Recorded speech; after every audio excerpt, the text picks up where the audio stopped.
There is much more at stake today for Mike Shanahan and his Raiders. With last week's win in San Francisco, they kept the share of the lead in the AFC West. A season that once seemed lost has found new life with the return of Bo Jackson, who along with the rest of his teammates are out to convince the NFL that the Raiders are back.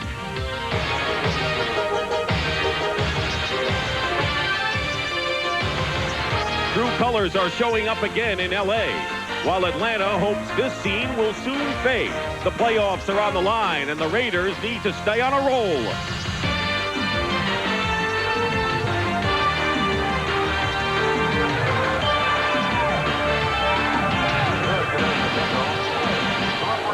Interconference battle upcoming this afternoon in sunny California as the Atlanta Falcons for the first time ever take on the Los Angeles Raiders here at Memorial Coliseum. And the Raiders have a lot at stake indeed. They are tied for first along with Seattle and Denver in the AFC Western Division. Seattle is battling Kansas City, and they're tied in the waning moments of that fourth quarter in Kansas City. Denver just getting underway against New Orleans. And good afternoon again, everyone. I'm Dick. In the low 70s and sunny skies, the Falcons have won the toss, and they'll take the ball. Chris Barr will be kicking off. Evan Cooper and Tim Gordon are back for the Falcons, who are in white, and we're underway here at the Coliseum. And it'll be Evan Cooper at the 4-yard line. He gets some good running room and brings it out to about the 28-yard line. So Chris Miller, who has started in all 3 victories for the Falcons this year, will go against a vastly improved Los Angeles Raider defense. Sometimes they'll play a 4-man line, but base-wise, it's Greg Townsend, Bill Pickell, and Mike Wise on the defensive line. Lyndon King, Matt Millen, Jerry Robinson, and Rod Martin are the linebackers. In the secondary, Ron Fellows and Mike Haynes at cornerback, and Russell Carter and Van McElroy at safety. So Gerald Riggs and John Settle, free agent who's having an amazing year, are the running backs, and it's Settle on the first carry. And he gets a couple. Reggie McKenzie, who's in the game. Jerry Robinson has rib cartilage problems. Chris Miller has Riggs and Settle in the backfield. Michael Haynes and Jesse Hester, depleted wide receiving core. Ken Wisenhunt is the tight end. And the offensive line, it's a good one. Mike Ken, John Scully, Jamie Dukes is playing at center this week. Bill Fralick and Houston Hoover, a rookie. Second down and 6. Second down and 6. Ball to 33. For the Falcons on their 33. Wide receivers to the left. And it's Riggs with his first carry in almost 2 months. And he misses a first down, short by about a yard. Mike Wise, defensive right end, making the stop. So here is Riggs, who practiced only Wednesday this week for the Falcons. He's been in and out of practices most of the last couple of weeks. Been kind of frustrating for their coaching staff because they don't really know whether they can count on him on Sunday. I know they're very happy that he's out here today. Big part of the game for the Falcons early is to establish a running game, something they've had trouble with all year. And on 3rd and 1, they'll go with the double tight end as Gary Wilkins joins Ken Wisenhunt. Down for the Falcons, and it's Riggs who found the hole up the middle to about the 43-yard line. Matt Millen on the stop. Minnesota, they're really on a surge late this season. They beat Indianapolis at home. Houston over Phoenix, hurting the Cardinals, who were tied for first. Cincinnati over Dallas. Cleveland over Pittsburgh. Jets and Buffalo in the fourth quarter in a low-scoring affair, and the Bears continue to roll themselves. 4-man front for the Raiders as Scott Davis, the impressive rookie, number 70, is in there at defensive end. First down, Falcons. John Settle gets beyond the 45 to the 46, picks up about 3 yards. Lyndon King, the linebacker, was there. Interesting play selection for the Falcons so far. 4 straight runs. They said that they really worried about their passing attack. The receivers have been hurt. They've lost 3 receivers, Stacey Bailey, Floyd Dixon, and Sylvester Stamps. They really have to rely on the running game. The real plus they have, though, is that Gerald Riggs looks healthy. He looks strong. Quite a backfield, Dan, if you got Settle and Riggs both in there. Second down and 6 on the 47 of Atlanta. And on the give, it's Riggs again. They're alternating Riggs and Settle. Just about at midfield will bring up 3rd and about 3 as Scott Davis and Reggie McKenzie make the stop. The Falcons have lost 7 in a row to AFC foes and have dropped 16 of their last 17 interconference games. And they're not just playing out the string. They think they've got some hope for the future, and they would like to finish strong, and Marion Campbell is leading the way there. Well, the real thing is he hasn't had all his men healthy all year long. He's really looking forward to see just exactly what type of team he's got. He's going to find out. 3rd down and 3 on the midfield stripe. 3 wide receivers. Miller throws behind the receiver that time. He was going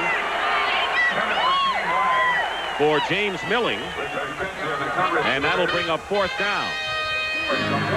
So the Falcons get to midfield, and that's all. And Rick Donnelly, who leads the NFC in net average, will be kicking to one of the dangerous return men, Tim Brown. Something's got to give here. The Falcons have been outstanding in kick coverage on punts, and Tim Brown has averaged 10 yards, 6th in the conference. We have a number of exciting football players out there today. None more exciting than Tim Brown. Raiders have a few of them.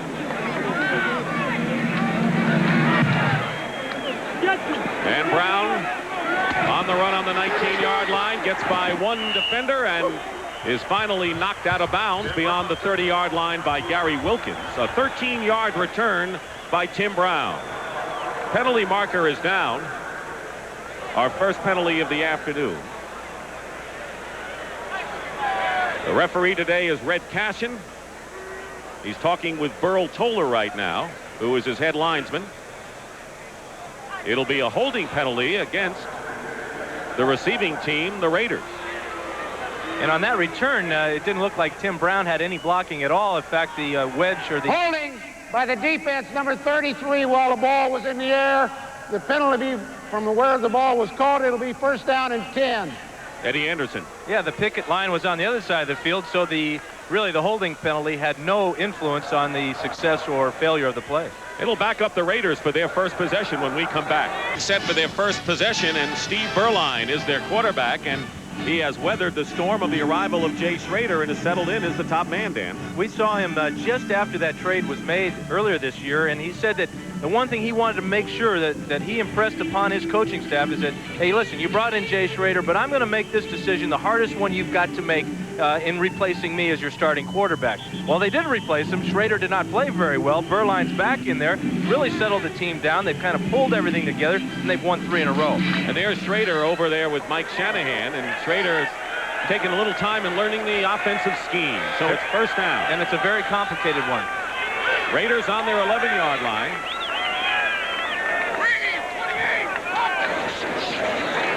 Play action on the first play of the game, and Berline completes the pass to Tim Brown. And Brown with a big play as a 1st down beyond the 35. A gain of 26. Robert Moore on the stop. Berline is going to go with the play-action pass on this first play, and Scott Case, who is the defensive back covering Tim Brown, he really felt it was a go pattern. He leaves Tim Brown on the hook pattern wide open. Look how far off Case is, about 10 yards. And now he'll come up, and this is where Brown is most exciting and most effective after he catches the ball in the open field. He leads the Raiders in receiving. He's a bona fide rookie star, and a 1st down for the Raiders on their 37. Big first play of the game for L.A. And the give is to Bo Jackson. And he dives his way to about the 40. Tim Gordon, who is playing the free safety position, made the stop. Let's bring you up to date on the Atlanta defense. Mike Gann, Tony Casillas, and Rick Bryan are the defensive line. Andre Bruce, the rookie, number 1 pick, and Tim Green starting at outside linebacker today. John Rady and Jesse Tuggle, another new starter at inside linebacker. Bobby Butler and Scott Case are the cornerbacks. Robert Moore and Tim Gordon, not Brett Clark, at safety. Gain of 3 for Bo Jackson. It'll be 2nd down and 7 for the Raiders on their 40. You got a good look.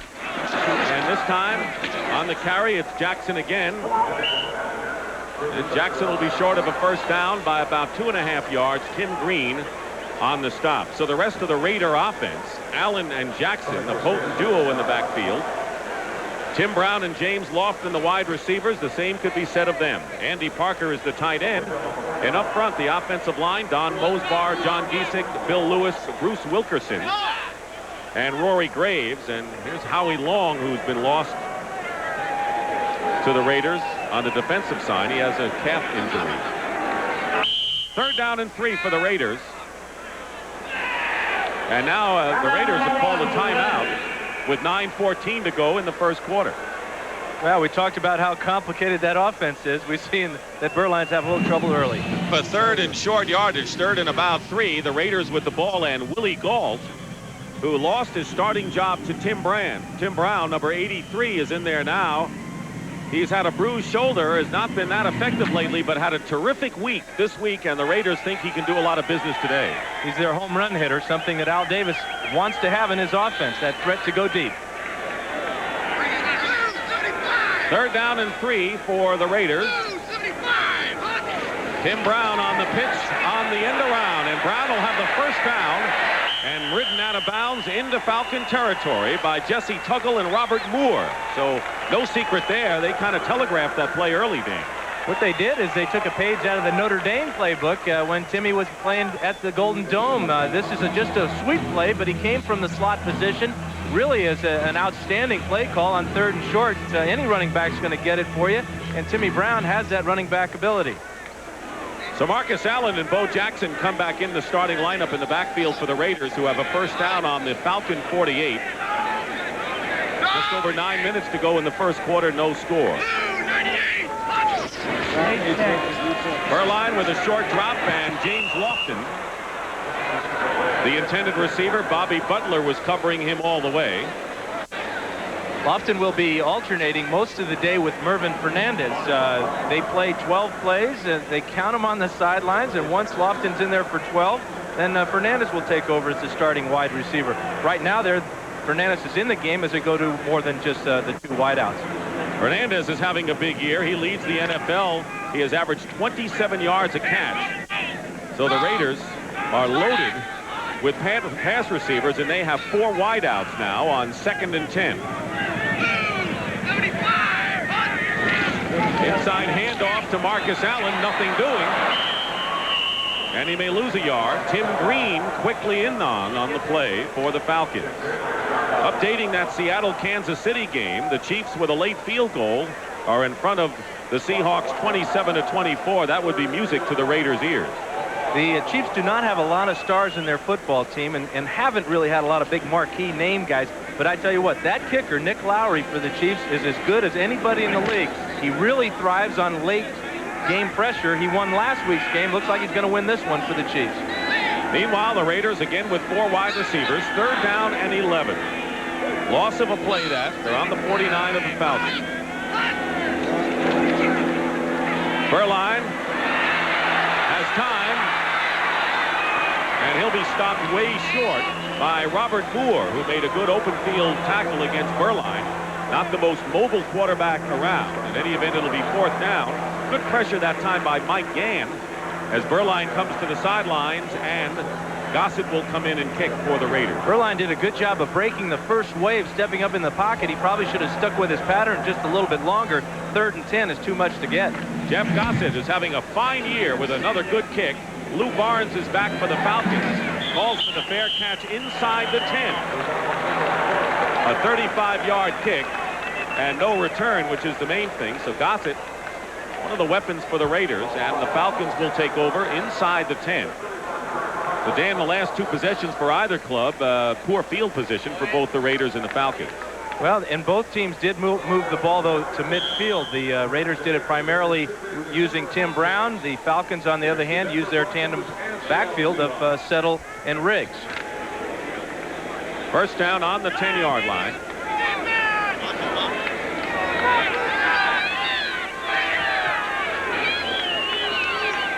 Settle goes in motion. Gerald Riggs with a spin move out to about the 7 or 8 yard line. Riggs slowly getting up. He's been out the last 7 weeks with a knee ligament. If you looked at the projected starters when the year started, Miller, Riggs, Flowers, Dixon, Bailey, and Higdon have all been replaced with the exception of Riggs, finally, who started today. All teams talk about their injuries. Atlanta has really a good case to talk about theirs. And not much depth on their bench. Second down and 7 on the 13, and a fade pass to Jesse Hester, and let's see if it was intercepted.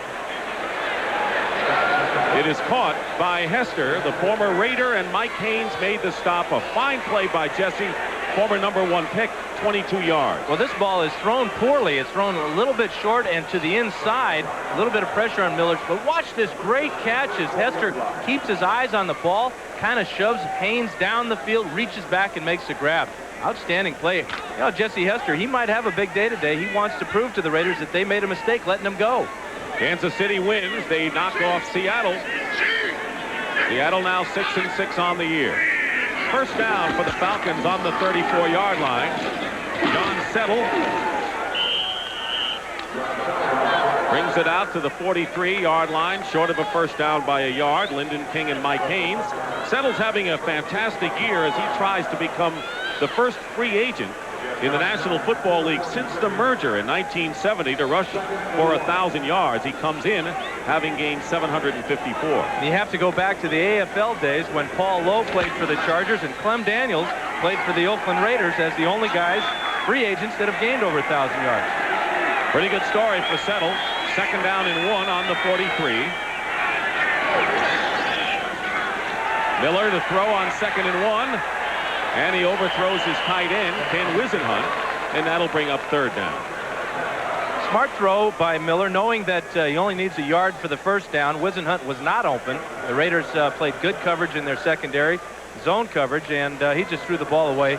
The luxury he had, though, is knowing that on 3rd and 1 is coming up. And you talk about injuries. Tight end is one place where the Falcons really think they have a good one. Alex Higdon, who was a 3rd-round pick out of Ohio State, is on injured reserve, and he got off to a great start before he got hurt, and he's the tight end of the future if he stays healthy. They have a lot of young talent, and the big thing they got to find out is when they get them all together, how they play as a group. 3rd down and 1 on the 43. Gerald Riggs is stopped and a loss on the play, and the Raider defense, they have played tremendous ball the last 3 weeks, have held the Falcons here. One of the reasons they've gone to this 4-man line. Here you see Scott Davis, number 70. He's going to fight off the block of John Settle. Just no match for Settle. A lot bigger. Matt Millen, one of the better linebackers in the league, of coming up, filling that hole, and stopping that running back. Rick Donnelly will punt again. And going back is Tim Brown, who returned the first kick 13 yards from Donnelly. So the game right now shaping up as a defensive struggle with 4:55 remaining in the first quarter. No score.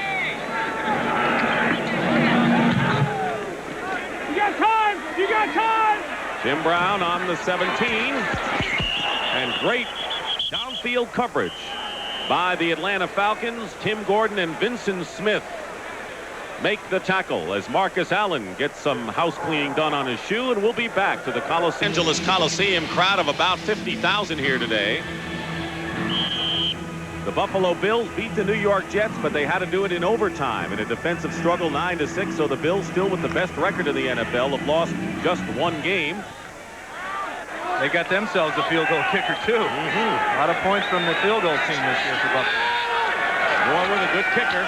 First down, Berline with play action. Pass was intended for Lofton, and it was not a good throw. And Scott Case, the cornerback, covering on the play, as the Raiders starting from their 18-yard line on this drive. We saw the Raiders open up on their very first drive with a play-action pass on first down. Here they come with another one. 73% of the time the last 3 games they have rushed the ball on first down, have had a tremendous amount of success, about 5 yards a carry. But now they're trying to break some tendencies with going with the play-action pass. And trying to get back to 500 here at the Coliseum. Second down and 10.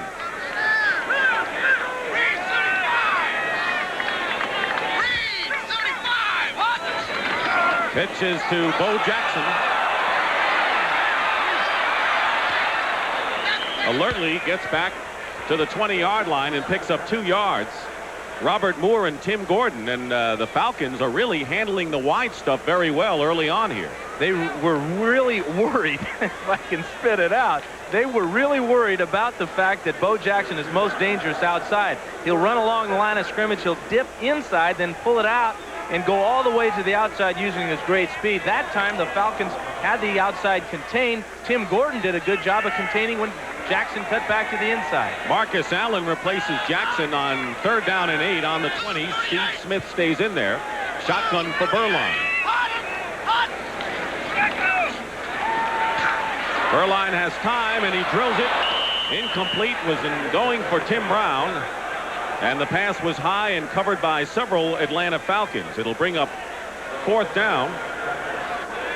You know, one thing about the Raiders' philosophy, they've always been a deep passing team. And here's a good example. This is a crossing route at about 25 yards deep. They only needed about 8 yards for the first down. The Falcons had a lot of time to read Beuerlein's eyes and break on the ball.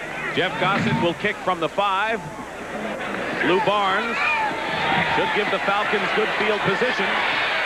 And he does, as he is stopped just shy of the 45-yard line by Milt McCall. So Atlanta will have the luxury of their best field position when we return to the Coliseum. It is 5 seconds remaining in the first quarter. Scoreless game between the Falcons and the Raiders, who have had an outstanding, successful defensive effort lately. They've given up only 1 touchdown in the last 3 games. The Falcons themselves have been playing solid defense, and we'll see what Chris Miller does with his best starting field position, the 45.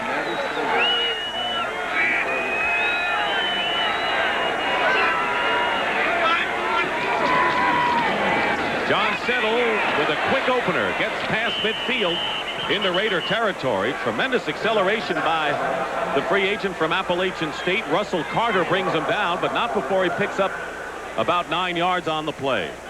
John Settle will surprise the Raiders today. He is a guy that can make you miss. You see his numbers there, very impressive, especially when you count the 2 guys that he's being compared to there, Allen and Jackson. So they can count on Settle for the future, and Gerald Riggs stays healthy. That's quite a duo back there. 2nd down and 1 in Raider territory, and the give is to Gerald Riggs, and Riggs will have a 1st down for the Falcons. So Atlanta keeping the ball on the ground to good success, and the Raiders' best success thus far have been through the air. But basically the defenses have held forth.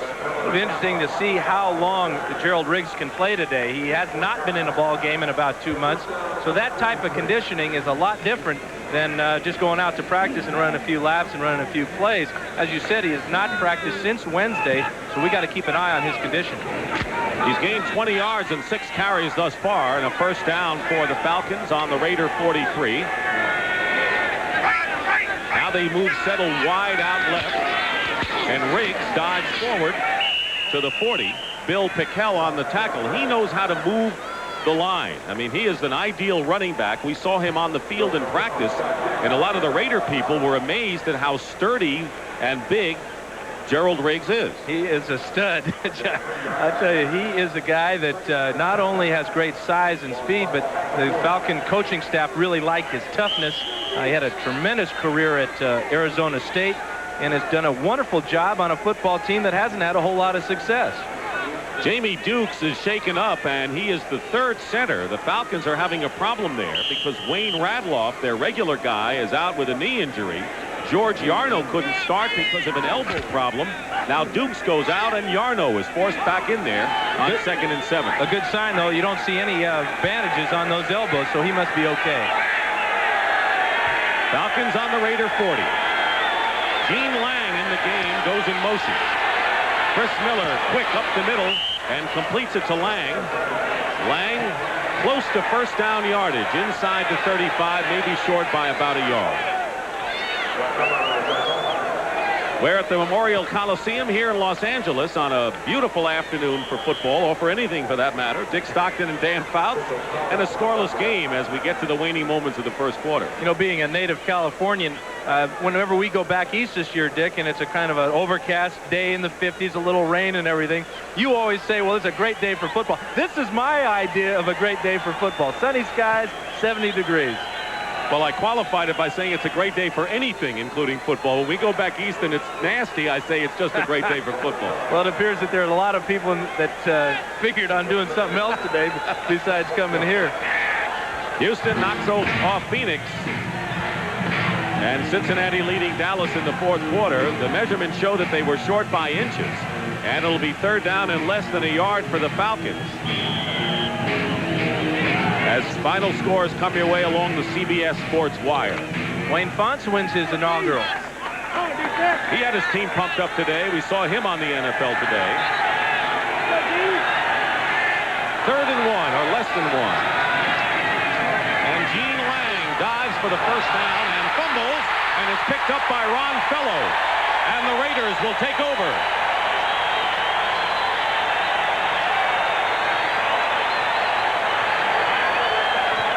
Ron Fellows, who was waived and then brought back by the Raiders with a big recovery on a Lang fumble. Well, 3rd down conversions have really been terrible all year for the Falcons. They're 4th worst in the NFL. This ball just squirts out of there. Watch this fine tackle, though, by Chris Miller, or Ron Fellows might be in the end zone. You won't see many quarterbacks make a tackle with the head in front, good power drive all the way to the turf like that. Big play by Fellows, and the turnover gives the ball to the Raiders. They have a first down on the 39. Marcus Allen and Bo Jackson in the backfield.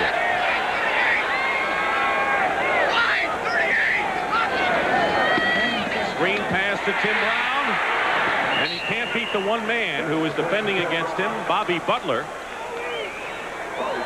Bobby Butler with a fine open field tackle on Tim Brown, preventing big yardage.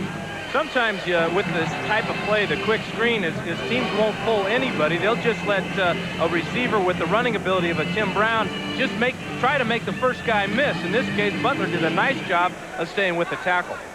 Here's Ron Fellows, who recovered the fumble to give the Raiders the ball.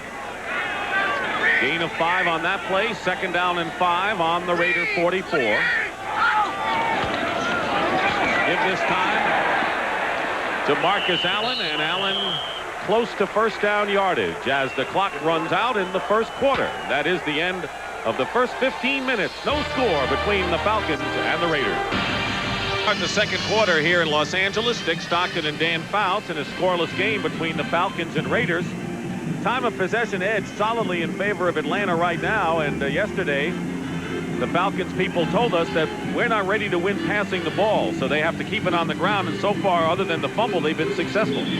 Well, that fumble really hurt them. On 3rd down, another conversion. A lot of times you think about it just being a passing down when you see that statistic, but short yardage is just as important. In fact, it's more crucial because you have such fewer yards to go for the first down. First down for the Raiders on midfield as we start the second quarter. Steve Berline. Pass to Marcus Allen, and he holds on to make the catch. And a first down inside the 40, a gain of 11 to Allen, who's got great hands out of the backfield. This would have been a great catch if he didn't have a cast on his left hand. Watch this grab.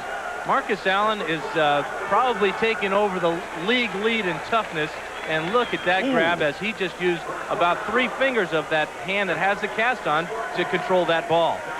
Jimmy Dukes, number 64 behind, had his toe stepped on, and he hopes to get back.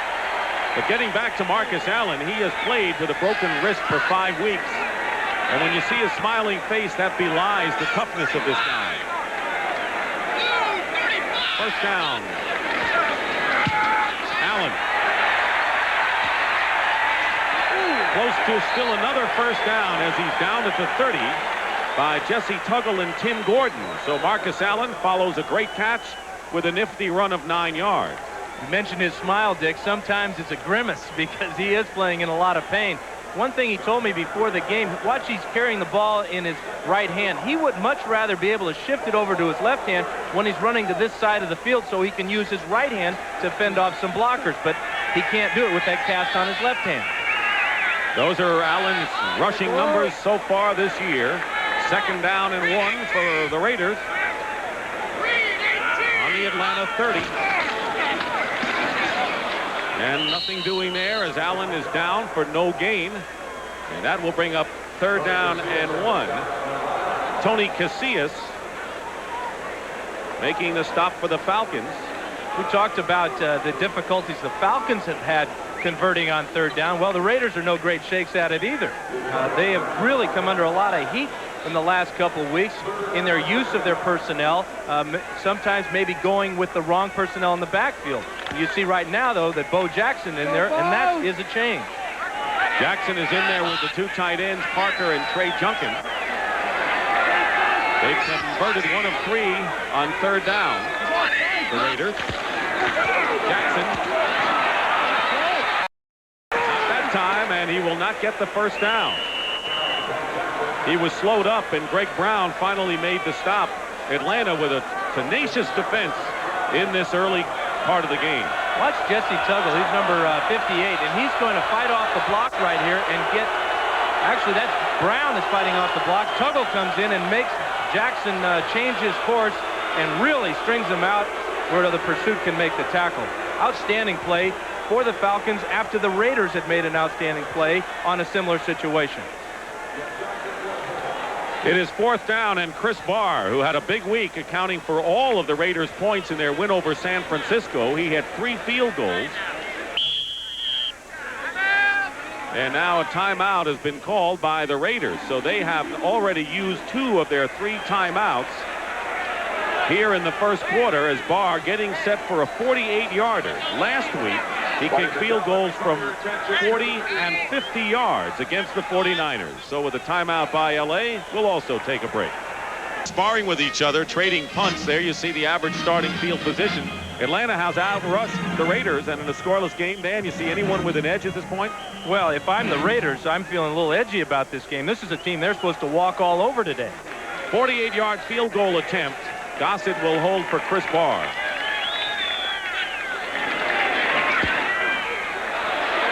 And Barr's kick is no good. It is off to the left. So Chris Barr now 11 for 20 on the year.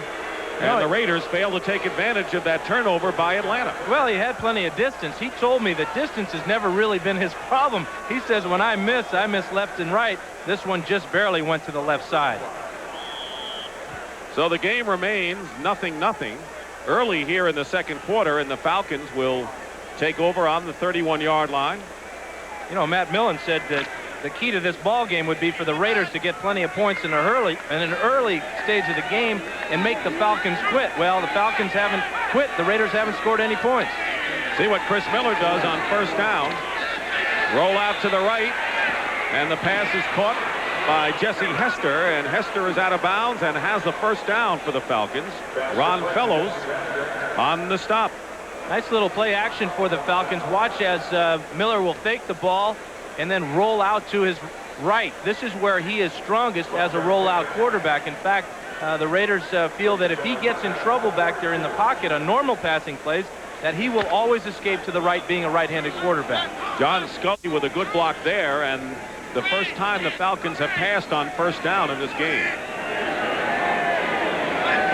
They're on the 42, their own 42, and on the delay, here's Riggs. And Gerald Riggs barrels his way out to the 47. Matt Millen, veteran inside linebacker. We asked him yesterday, Penn State, Notre Dame, what do you think? He says, I went to Notre Dame. I said, no, Matt, you went to Penn State. He had an idea what was going to happen in that game, I think. There were a lot of big games played yesterday. In fact, Marcus Allen was all smiles today because of the job the Trojans did. I know he couldn't bet on the game, so I said, well, what did you get in return? He says, well, I don't have to wash my car for a whole year now. Some Bruins got to do it for me. Speaking of Bruins, there's some out there here. Second down and 7. Chris Miller has Riggs wide open. Riggs fighting for the sticks, gets across midfield and close to another Falcon first down. Mike Haynes and Reggie McKenzie in on the stop, and they'll mark it a yard short. It'll be third down as the Falcons get into Raider territory again. They may mark that a yard short, but I tell you that Gerald Riggs really laid the wood to Ron Fellows on that play. Fellows had the angle and everything, but that's 240 pounds coming at you. Riggs reminds me a little bit of Chuck Muncie when he gets that ball outside like that. He's not going to try to juke anybody. He's going to try to run you over. Atlanta's been running over to a 2-to-1 ratio in their play selection thus far. Third down and 1, and Riggs may be stopped. It's going to be close, and we may have a measurement. It's awfully close to first down yardage. Rod Martin, the 12-year veteran and an outside linebacker. Indication from the Falcons are that they have the first down, but we'll wait for the official. What a great collision in the middle of that pile there. Riggs meeting up with Martin and Matt Millen. All the linebackers seem to get in on this one. Not much push off the line for the Falcons, and there Riggs has just stood up straight. One similarity for these clubs is that both the Raiders and the Falcons have defeated the 49ers on the road this year. It is a first down by an inch, which may be more of a commentary about the 49ers than about what these two clubs can do. Well, the 49ers have had a lot of difficulty of winning at home, but the other part about it is the Falcon players enjoy playing on the road. They get away from all the negative press and the negative fan reaction, and they also get away from that horrible football field they call a football stadium, the Fulton County Stadium. The players don't like the surface, and the fans obviously don't like to come out and watch them. First down, Falcons on the Raider 48. Still no score. Chris Miller under siege. Throws it away, and a penalty marker down. And we'll have an intentional grounding call against Chris Miller. Good rush by Bill Pickell and Malcolm Taylor, two men of the four-man defensive front of the Raiders. That's a good call by Red Cashin because there was nobody over in that area of the field. Intentional grounding, number 12 on the offense, lost it down, second down. Miller really has the ability to escape the rush, as he does right here. This is a smart play to avoid the sack and everything, but as you can see, there ain't nobody at home. And Russell Carter also put a lot of pressure in. So Marion Campbell's Falcons, who have won 3 and lost 8, 2 of their wins coming on the road. Not only the 49ers, they beat the Eagles in a dramatic comeback. It'll be second down and 25 for the Falcons, back to their 37.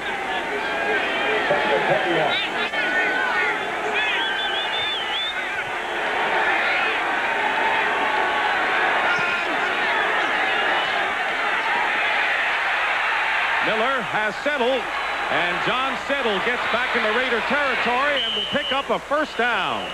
Tremendous running after the catch, and maybe he'll be short by a yard, but a tremendous play by Settle after the catch. Van McElroy prevented the first down by Settle. He picked up 23.5. Well, this is his 50th catch of the year. He is their leading receiver, and now you're going to find out why. Great job of Miller staying in the pocket. Now watch the block by Jesse Hester, just kind of chicken fighting there. And with Lionel Washington and keeping Washington away from coming up and forcing Settle out of bounds earlier. Great play, great teamwork. It'll be third down and a long one. Call it 3rd and 2. They send Gene Lang in motion. Miller with a pass to Wisenhunt, and he'll have the first down for Atlanta.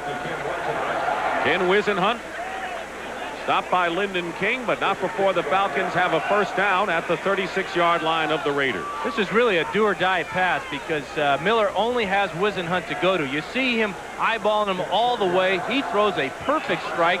Wisenhunt does not have to change his momentum at all. He makes the grab, leans forward, gets the first down. The Falcons now go with one wide receiver, Michael Haynes, who has yet to catch a pass. He's at the top of your screen. 2 tight ends. On the 36 of the Raiders. Play fake. Miller. And the pass is incomplete. They were going for Gary Wilkins, the second tight end, but Stacy Turan and Matt Millen were both in on the play.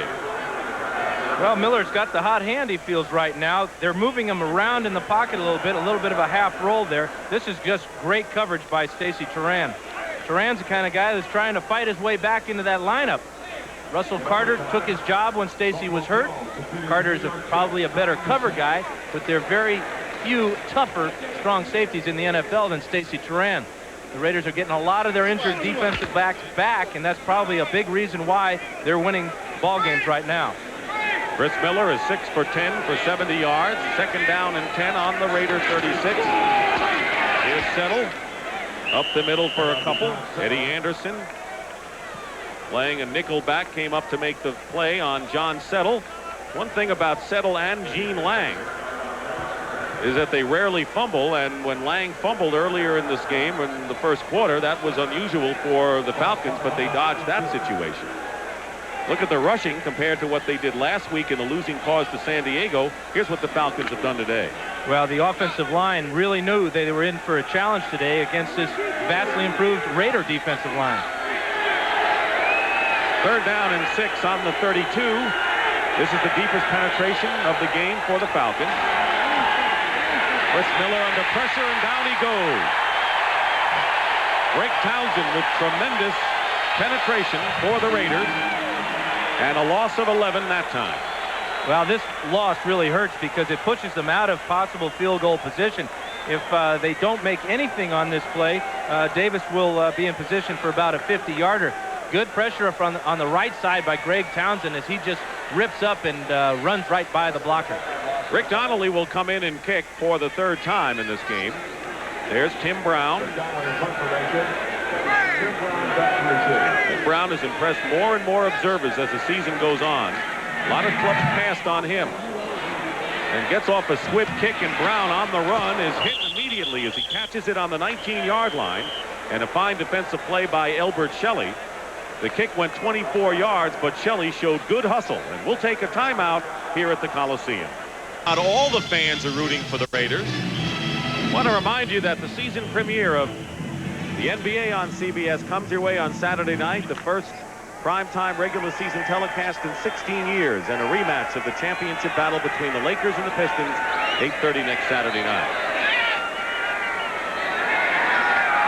First down for the Raiders. They have Marcus Allen and Steve Smith in the backfield. Steve Berline going up top. Going for Mervin Fernandez. The ball was overthrown, and Bobby Butler on the coverage. Boy, I'm not sure if I've got a deep pattern. One guy on the left side, Willie Galt, going deep. The other guy, Mervin Fernandez, going deep. I'm not so sure that Berline picked the wrong guy to throw the ball to. Galt, he really pays for it, too. Sometimes you got to get some of these decisions hammered into your head. This is one way. Willie Galt has caught only 13 passes coming into the game. He is 6th on the list of Raider receivers, and he has speed that just about nobody can match in the league. So it's 2nd down and 10 for the Raiders on their 19-yard line. Berline going to the air again, has time. Time is running out. Berline throws it up for grabs, and it's kicked and incomplete.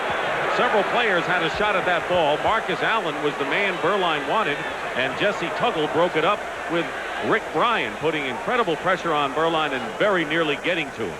Well, Berline, this is his second mistake in a row here. You just never, ever want to throw a ball late over the middle, especially in your own end of the field here. Nice job of avoiding the rush, but now he's being run down. He's either got to just flick it out of bounds or eat it.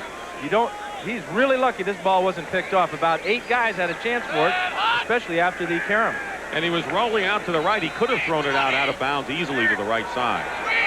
3rd down and 10 out of the shotgun, and movement in the line as the Raiders have 5 men going out for passes. It might be Bruce Wilkerson, the right guard. False start. Number 68 on the offense. Still 3rd down. 5-yard penalty. Wilkerson moved. That's one of the real problems with the shotgun formation is if not everybody's in sync, it's very easy to draw your own people off sides. That time, I believe that Bill Lewis was a little bit late with his snap. They'll repeat the down after the 5-yard penalty, backed up to the 14. Tim Brown, Willie Galt, James Lofton, Mervin Fernandez, and Marcus Allen all going out for passes. No one in there blocking. Berline goes up top for James Lofton, and it's knocked away. Tim Gordon and Brett Clark combining to stop Lofton.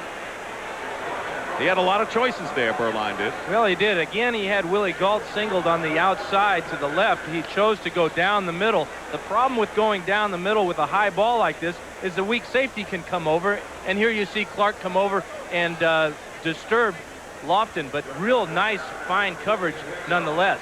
Tim Gordon was with him all the way. Gossett punting from the goal line.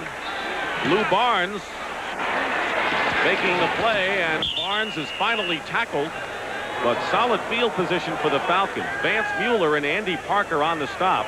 Not much Gossett could do. That was a 31-yard kick, but the Falcons will have easily their best field position when they take over. Well, this Thanksgiving Day, the Minnesota Vikings will be trying to keep their playoff hopes alive as they meet the Detroit Lions in the Silverdome. Both teams won today. Pat Summerall and John Madden will be there to offer you some turkey and football. And before you carve your turkey, tune into the NFL Today at 12 noon Eastern, where the French chef Julia Child teaches Dick Butkus the X's and O's of how to tackle your turkey. All right, first down at the 36 for the Falcons. And it's John Settle. Nearly broke a tackle and might have gone down the sidelines if it weren't for Scott Davis. Good gain anyway. The guy that has to replace Howie Long is number 93, Greg Townsend.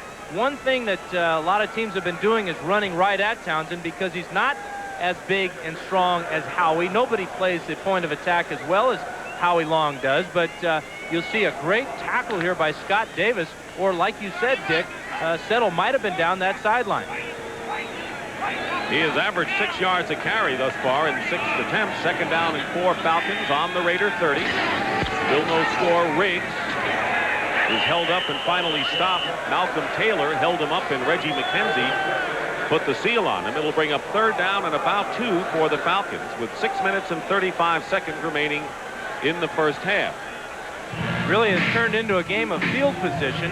A lot of punts back and forth. The Falcons are hanging tough against a team that really a lot of people didn't feel they had any business being on the field with today. Marion Campbell told us last night, Dan, he says the one thing we've got to do, if I had to say number one, don't let the Raiders get hot early. He has allowed the Raiders not to get hot, and so his club is very much in it, obviously. 3rd and 3.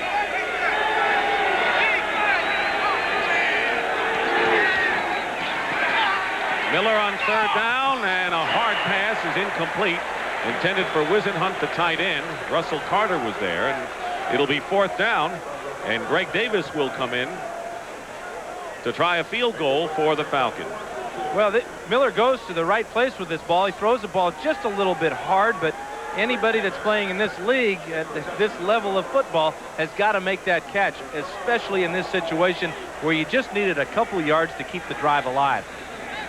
This will be a 46-yard attempt. Chris Miller, I don't often see the starting quarterback holding, but he is for Davis, whose longest receive is 52. And the kick is long enough, and the kick is good.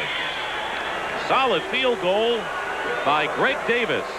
And the Atlanta Falcons finally get on the board. 3-0 Atlanta. Timeout.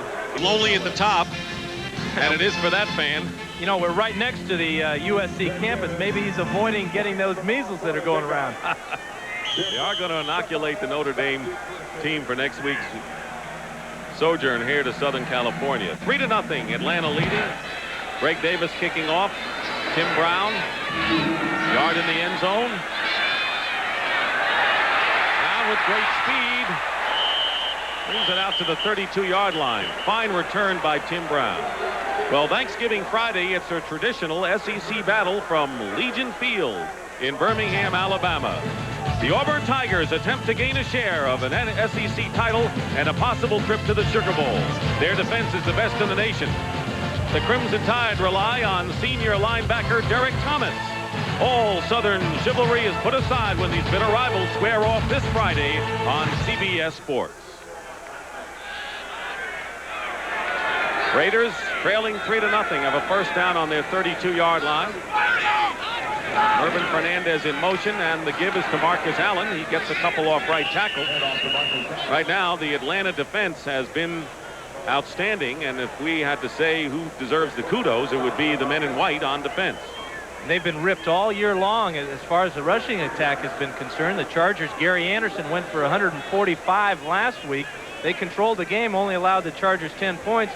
Today they have made a lot of improvement and a lot of little subtle change-ups along that defensive front to hold both Allen and Jackson in check so far.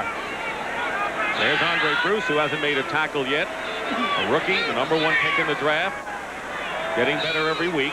Meanwhile, it's 2nd down and 7. Berline with a lot of time. Berline has Fernandez. Mervin Fernandez with a good catch and a first down for the Raiders. Good for 12 yards at the 47. Scott Case defending on the play. And Case was real close to making a play on this ball. You got to believe that Berline has a lot of confidence in Mervin Fernandez. He has nice protection to go along with that confidence, but Case is right there, just missed the swipe with his left hand.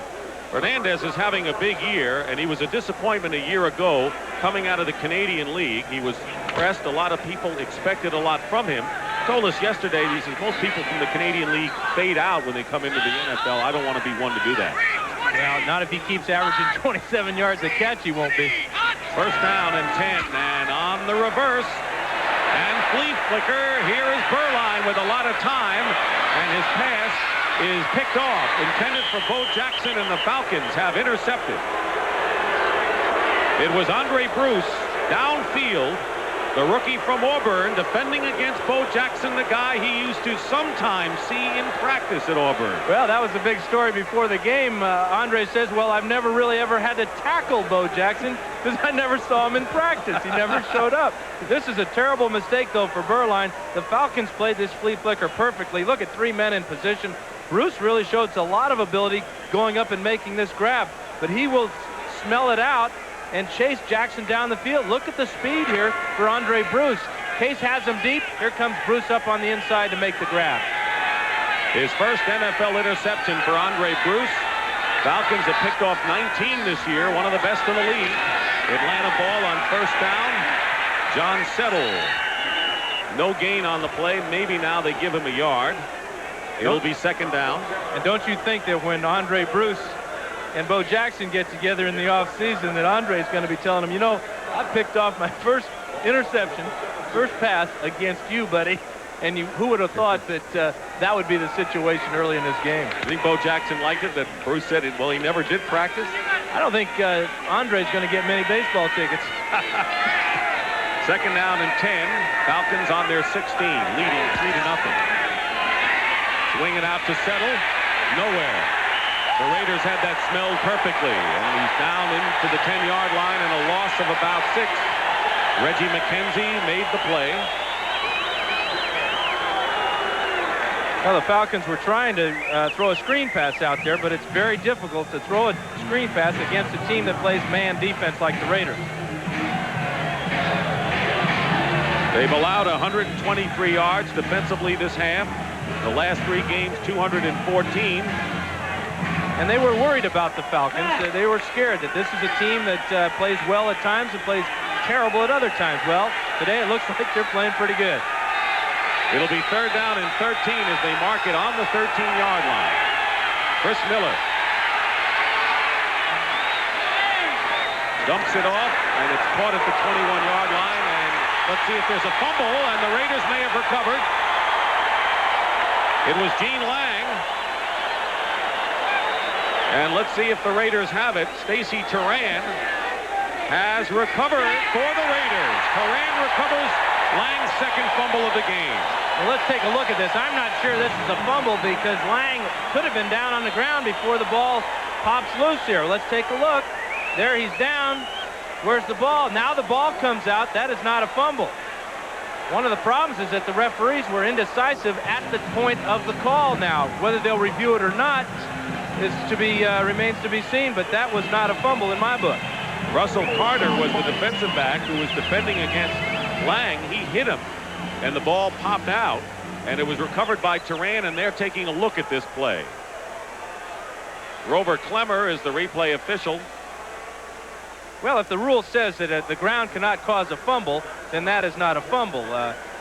Part of the problem we have is that the angle, we could not exactly see when the ball came out.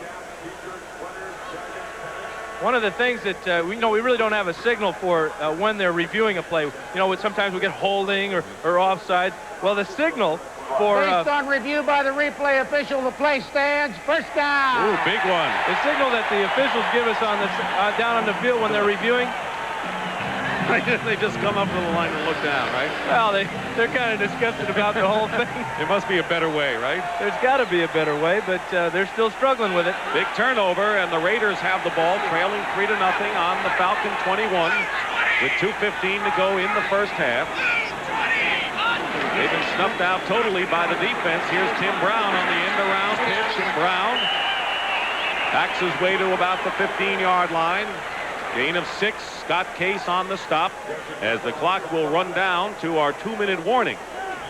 It'll be interesting to see how the Raiders do now with a golden chance to score. With morning virtually history here. The Falcons lead the Raiders 3-0. The Raiders, by the way, have only one timeout remaining, and one of their big problems has been getting into the end zone. They have scored only 3 touchdowns in the last 3 victories in their winning streak, and now they have the ball on the 14-yard line of the Falcons. This is the area of the field that some ball clubs will call the red zone or the red area. Well, the reason they call it red anything is that it's an alert for the ball club that, hey, listen, these are places on the field where we've got to score. Conversely, for the defense, it's red as in stop. It's for the defense to start thinking, we've got to create a pressure on the quarterback, get a turnover. We got to stop the other team. 2nd down and 4 for the Raiders. Wide receivers to the left. Now Tim Brown moves and goes back. Beuerlein on a rollout.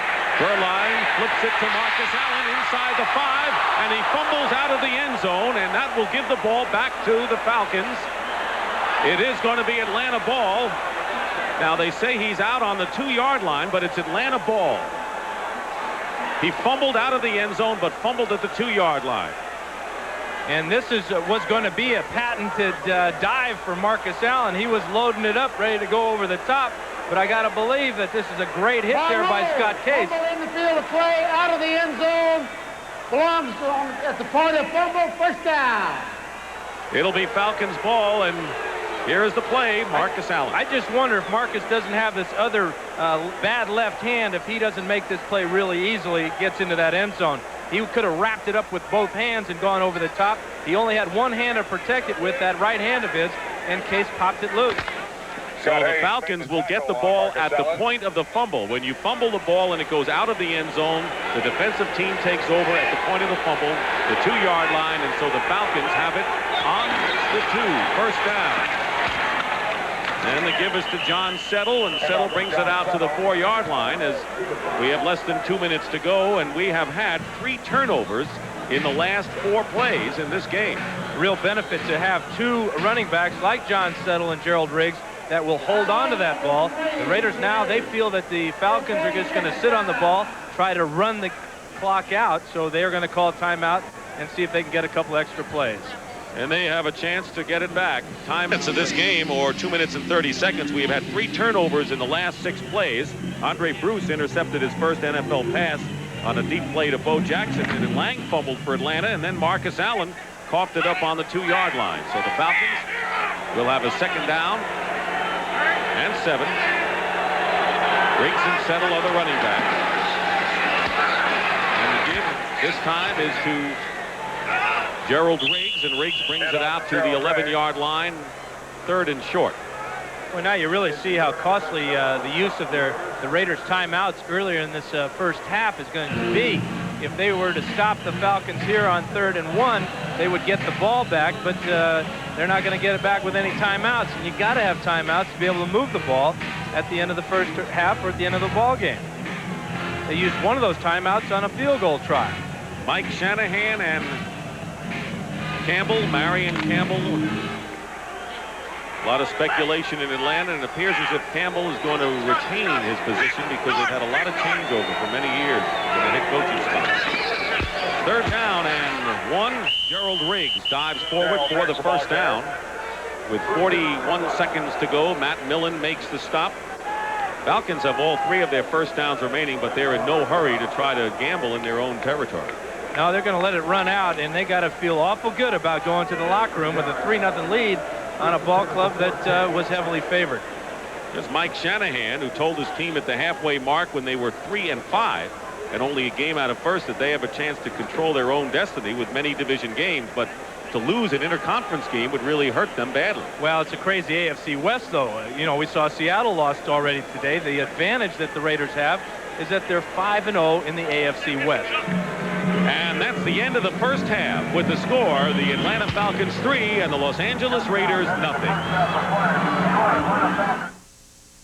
CBS Sports coverage of the National. Where has it gone, and what's it all about out here with you? Well, the big talk is all about matchups and schemes, and what's more important? Is it more important to have a good offensive scheme going into a game, or is it more important, like Al Davis used to do with his ball clubs here with the Raiders, of just going after certain matchups? When you got a guy like Willie Gault, are you going to try and get him on a deep pattern, or are you just going to try to make it so it all fits into the scheme. One problem I see right now is this is not really Raider football. They're just kind of hunting and pecking out here. They run a couple of plays here and there. They throw the ball down the field. They haven't established any continuity to their offense, and there really seems to be a problem.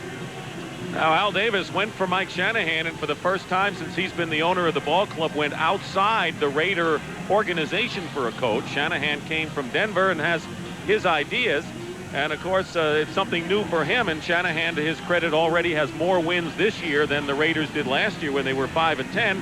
But the question is, as Greg Davis gets set to kick off to Tim Brown, as to whether this is the way the Raiders want to go. Well, the one thing that pleases Al Davis at this point right now is they have more wins than losses. That may change, though, this afternoon. It's 3-0 Atlanta, and the Raiders are struggling. Tim Brown on the 6th. Tim Brown down the sidelines, and the kicker knocks him out of bounds. Greg Davis made the play on a 41-yard return by Tim Brown, who went into the game leading the National Football League in kick return. You know, everybody's trying real hard out here, but when you look at Tim Brown running with the football, you get the impression that he's trying just a little bit harder, that he's just a little bit faster. He seems to have more desire than a lot of the players out on the field today. He is really a game breaker. And he's developing as a big receiver also. Brought it out to the 48-yard line. The Raiders have a first down, trailing 3-0. Pitch to Bo Jackson, going outside, and Jackson picking up more than 5 yards. Tim Green making the tackle on Bo. He's starting in the backfield with Marcus Allen. Halftime statistics: Atlanta has the edge in rushing yardage, Raiders with a slim lead in passing yardage, and the Falcons have maintained their time of possession margin. That's really an important statistic for the Falcons today because of so many weapons they're going up against with this Raider team, although they're not really using them as well as they should be. That 5-yard gain, that's what it was for Bo Jackson, was his longest gain of the afternoon. Burline's pass, and we may have a face guard. No flag has been thrown. Bo Jackson was the intended receiver, and Andre Bruce was defending. He had his back to the quarterback, and it appeared his arms were up. Well, he was, but he wasn't in contact or anywhere near, closer than 3 yards. Well, maybe he's a little bit closer. Jackson was hit with the ball right in the stomach. I know this is frustrating, and this should have been called for face guarding. Now, the rule is you have to wave your arms for it to be interception. He got his arm up just late. The rule is 2 arms constitutes face guarding. 1 arm is okay. Bruce just had 1 arm up that time. Burline out of the shotgun, 3rd and 5 on the 47. Burline with penalty markers down, and it's dropped by Lofton, incomplete. He was wide open and would have had a first down, but there's a penalty flag down around the line of scrimmage. You won't see James Lofton drop many balls when he has this much room after if he makes the catch. He was thinking about running for that touchdown. And they're going to decline the penalty. It is against the Raiders. Illegal formation. Number 72 was not on the line by the offense. Penalty is declined. It's 4th down. That's Don Mosbar, one of 4 left tackles the Raiders have employed at that position this year. So it's 4th down, and going back is Lou Barnes, and Jeff Gossett will kick for the Raiders. End over end kick, and Barnes on the run makes a good catch. Barnes past the 30, now to the 40, and Barnes brings it out with a fine punt return close to the 45-yard line. A 28-yard return by the former Chicago Bear, stopped by Eddie Anderson. Wonderful catch by Barnes on the run. He's not the type of guy that's going to call for many fair catches. Look at this ability right now to make the power cut. Can't quite get the motor started again, but he really gives the Falcons great field position. There's a penalty marker down. No flag. That was from the previous play. It's 1st down and 10. Well, the penalty marker was down. We didn't say it was thrown on that play, though. Can you believe an official wouldn't pick up his flag from throwing it on the previous play, though? What else has he got to think about? He's out there with a half a load now. He doesn't have his flag with him. What good is an official without his whistle and his flag? Maybe he has 2 flags with him. First down, Atlanta. They start out in good field position from their 44-yard line and leading 3-0 early here in the second half. Handoff up the middle and nothing doing. John Settle gets a couple. Let's take a look now at what the Falcons have done when they've had the ball. They didn't start out with good field position. They improved somewhat in the middle, and they've turned the ball over twice. But the big thing is that FG, that field goal, when they started on their own 36, and that's been the only score in this game. Really has turned into a game of field position and punting, and we are fortunate today that we have two fine punt returners, Lou Barnes and Tim Brown. Raiders have not allowed a TD in 12 quarters. Falcons haven't allowed one in 10. This game playing to 4. Second down and 8 on the 46. And on the reverse, Jesse Hester. And Hester gets close to midfield. He'll be short of a first down by about 4 or 5 yards. Bill Pickell and Reggie McKenzie on the pursuit for Hester. We talked earlier about how Tim Brown is trying very hard, and it appears that way. Well, Jesse Hester, after he came over from the Raiders to the Falcons, one thing he did is he checked that schedule. When are we going to play the Raiders? And he's been pointing for this day since he was released from L.A. Hester said they had a lot of talent here. I don't think I got a good chance to show what I could do. Today he has a shot. Third down and 5. Just shy of midfield for the Falcons. Chris Miller, low pass, and Settle is unable to come up with it, and that'll bring up fourth down on the incompletion. Well, we're seeing both teams struggle on the third down conversions. The Raiders just a while ago, and now we see the Falcons come out with great field position. They go 3 and out. Rick Donnelly will be kicking, and Tim Brown, you saw go back. He returned the opening kickoff to start the second half, 41 yards. But the Raiders couldn't come away with anything, and here he's got another shot to return.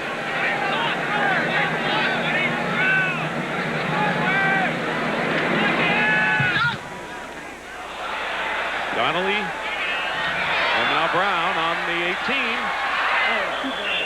18. Brings it out beyond the 30-yard line, and making the stop is Jesse Tuggle. Tim returned at 13 yards that time. So the Raiders with Steve Berline will try again in his 3-0 game, Atlanta leading. The scene for this interconference battle, the Atlanta Falcons lead the Los Angeles Raiders 3-0. And it'll be the Raiders on the 31. In their last 5 games, including this afternoon, the Raiders have averaged only 9 points a game, and yet they have won 3 out of their previous 4, which is a testimony to their defense.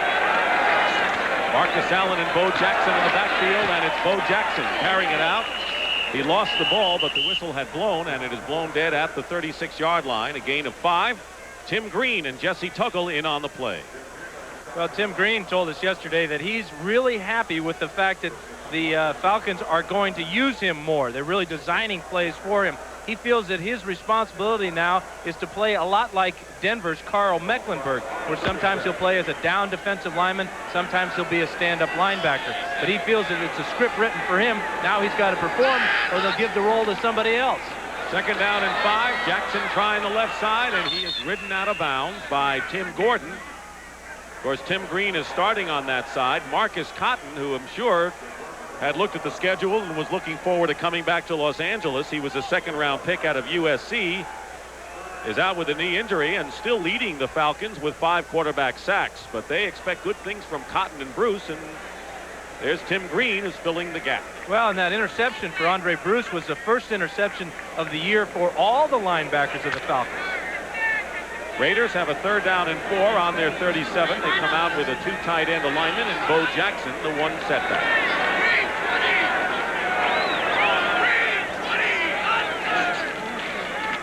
Berline being chased, and on the rollout is tackled and a loss, and it was Andre Bruce who has an interception, and now a big quarterback sack to his credit today, and that's the first sack of the game by the Falcons, and a loss of 13 big yards. You just get the feeling from the Raiders in their play calling that they're just reaching in the bag and pulling out any old play. Here's a 3rd and about 4, and they're going to go with Berline on the rollout. This is why Andre Bruce was the first guy picked in the draft this year. He's got the speed to make the big play. Gossett on 4th down with a booming kick, sending Lou Barnes back to his 20-yard line. Gets by 1 defender and finally is brought down at the 28. So Gossett with a brilliant 51-yard kick. Falcons will take over. Wonderful job by Barnes avoiding that first tackler. Eddie Anderson came down on a full head of steam. Amazing that a guy can catch the ball like that with all this concentration on the ball and still be able to make that first guy miss. Milt McCall ultimately made the stop on Lou Barnes, and with 11 minutes remaining in the third quarter, still 3-0 in favor of the Falcons. Atlanta going on offense. John Settle and Gene Lang are the running backs.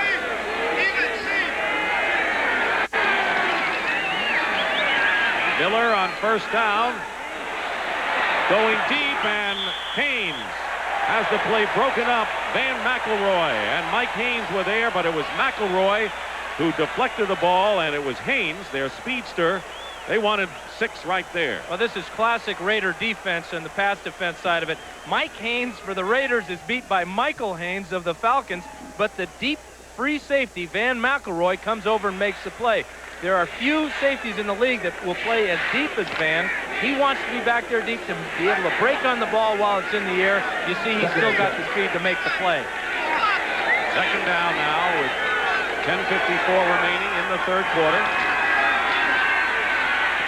Miller up the middle, and the pass is completed to Ken Wisenhunt, the tight end.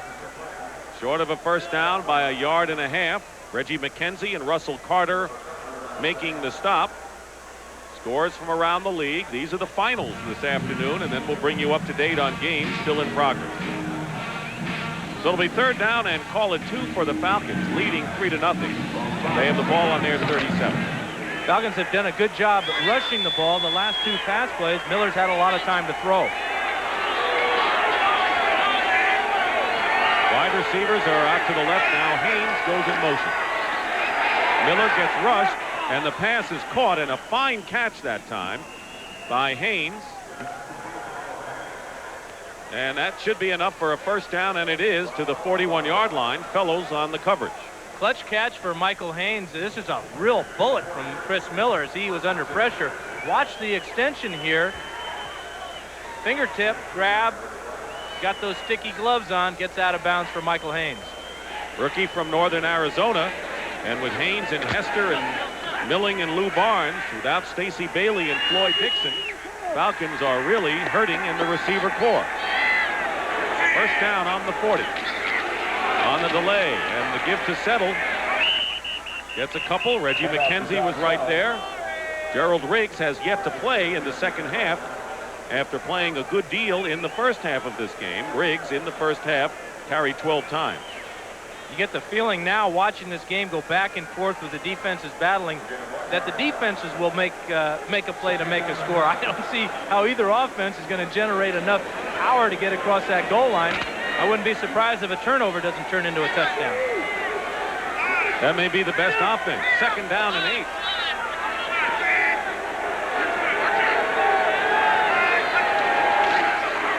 Miller on the spin around as Lang out of the backfield breaks a tackle, and Gene Lang has a first down and is stopped about the 45-yard line of the Raiders. A 12-yard pickup to the former Denver Bronco with Lyndon King on the tackle. Well, just a few plays ago on the punt, Eddie Anderson had a little bit of trouble bringing down Lou Barnes. This time Gene Lang will give him the old juke and right by him. But that's what you got to have from your running back. You always tell him, you got to make the first guy miss. We'll bring you some help with some blockers later. Gerald Riggs making his first appearance in 8 weeks after being out with a knee ligament. It carried for 37 yards on 12 carries in the first half. First down, Atlanta. Design rollout. Riggs, or Miller, has a lot of time, and he completes the pass close to first down yardage to Jesse Hester. Lyndon King makes the stop, and Hester, against his former mates, is having a fine game. He's caught 3 passes. And what were his goals today against the Raiders? Oh, they were pretty lofty, Dick. He said he wanted about 6 catches for naturally over 100 yards. And oh yeah, well, how about a score or 2 in there too? You know, he says I got to have a score with that. You know, it really is a motivational factor, though. Here he was a high-round pick, a first-round pick for the Raiders a few years back. And this summer, they bring in Willie Gault, and then they bring in draft Timmy Brown. So Jesse Hester's the odd man out. He never felt he got the proper shot at winning a starting job, and now he's got something to prove. Short of a first down by that much. It'll be second down. Actually, he was a #1 draft pick out of Florida State, and Raiders have had a lot of wide receivers who they have let go in the last several years, but you can't argue with the group they have now. It's almost as if they're trying to replace Cliff Branch, that type of receiver. Al Davis calls a guy like that, or a guy like Willie Gault, a dominant player. And the reason why is because he will force the defense to change their thinking. A dominant player like a Gault will make the defense double cover him, do something during the week to take him away during the ball game. And that's what Davis saw when he brought Gault from the Bears to the Raiders. And the problem is Gault's been injured most of the year, only has 13 catches so far. Atlanta with the total yardage lead. Miller on second down and less than a yard has completed his last 4 passes. And the handoff is to Lang, and Lang will have the first down for Atlanta. Lyndon King brought him down.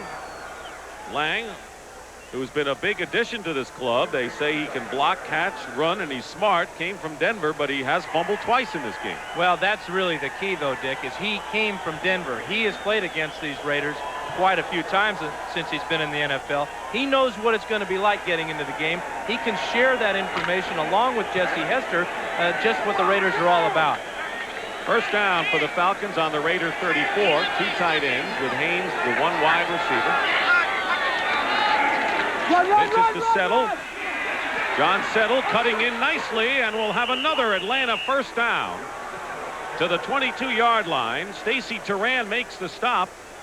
12-yard pickup, and you pointed out at the stop, the Atlanta Falcons are playing as if they're in a big race.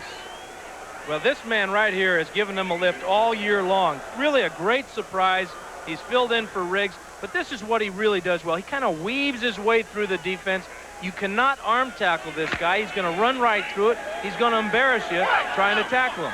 57 yards for Settle. He picked up 12 that time. And the Falcons have a first down.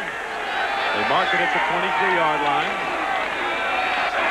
Miller going up top and open and making the incomplete Jesse Hester. He was there, and when he wanted that score, he had his chance there. Oh, he'll never get a better shot at it. This was a wonderful throw, a fade pattern, and the ball will fade out to the outside. That's why they call it that.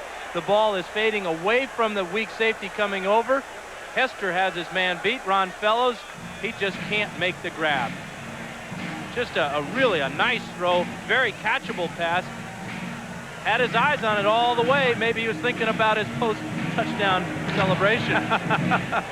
There'll be no celebration on that play. It'll be second down and 10. Falcons. 7:08 remaining in the third quarter. It is still 3-0 Atlanta on a field goal by Greg Davis. Miller is going to go down back at the 29. Greg Townsend with his second sack of the game.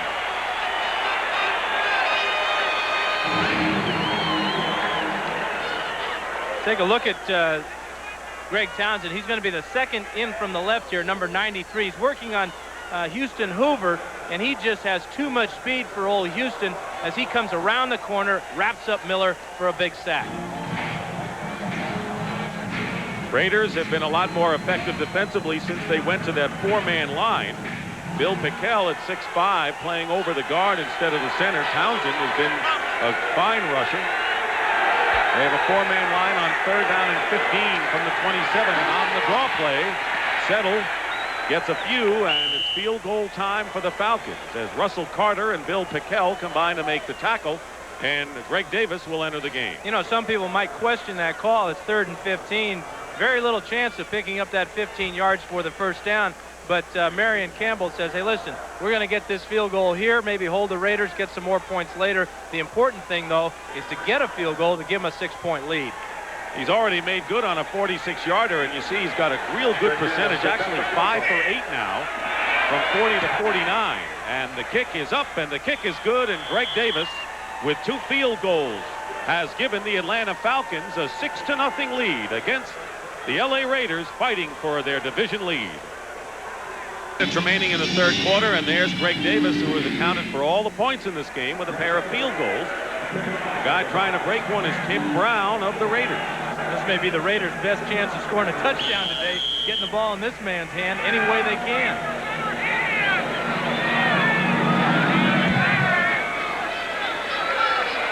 moving over to Tim Brown at the 10. And he is tripped up just beyond the 30-yard line. Well, this Friday, the college football season continues on CBS Sports with a traditional SEC matchup as the Alabama Crimson Tide travel to Legion Field to face the Auburn Tigers. They hope to gain a share of the SEC title and a Sugar Bowl berth, and it looks like Auburn could very well be the team in there. Coverage begins at 2:30 Eastern this Friday on CBS Sports. Auburn's got a defense that could be playing in the NFL. They lead the nation in total defense and in scoring defense. And Derek Thomas, the linebacker of Alabama, one to watch for the Tide. First down on the 33 Raiders, who trail now 6-0. Berline has Lofton. Lofton gets away from one defender. And James Lofton, putting on a show, is knocked out of bounds at the 25. 42 yards to James Lofton, and the Raiders are in business. Now Davis got James Lofton from the Packers. This is the type of play that he envisioned seeing a lot. Lofton is a great runner after the catch. He's had a fantastic career. He needs just about 40 yards or so to go over the 11,000-yard mark, and you can see why. This was just about a 5-yard reception, and he turned it into a big gain. His first catch of the game for James Lofton, who caught only one against the 49ers a week ago. First down for the Raiders on the 25 of Atlanta. And this pass is incomplete. It was intended for Mervin Fernandez off his fingertips and bring up second down.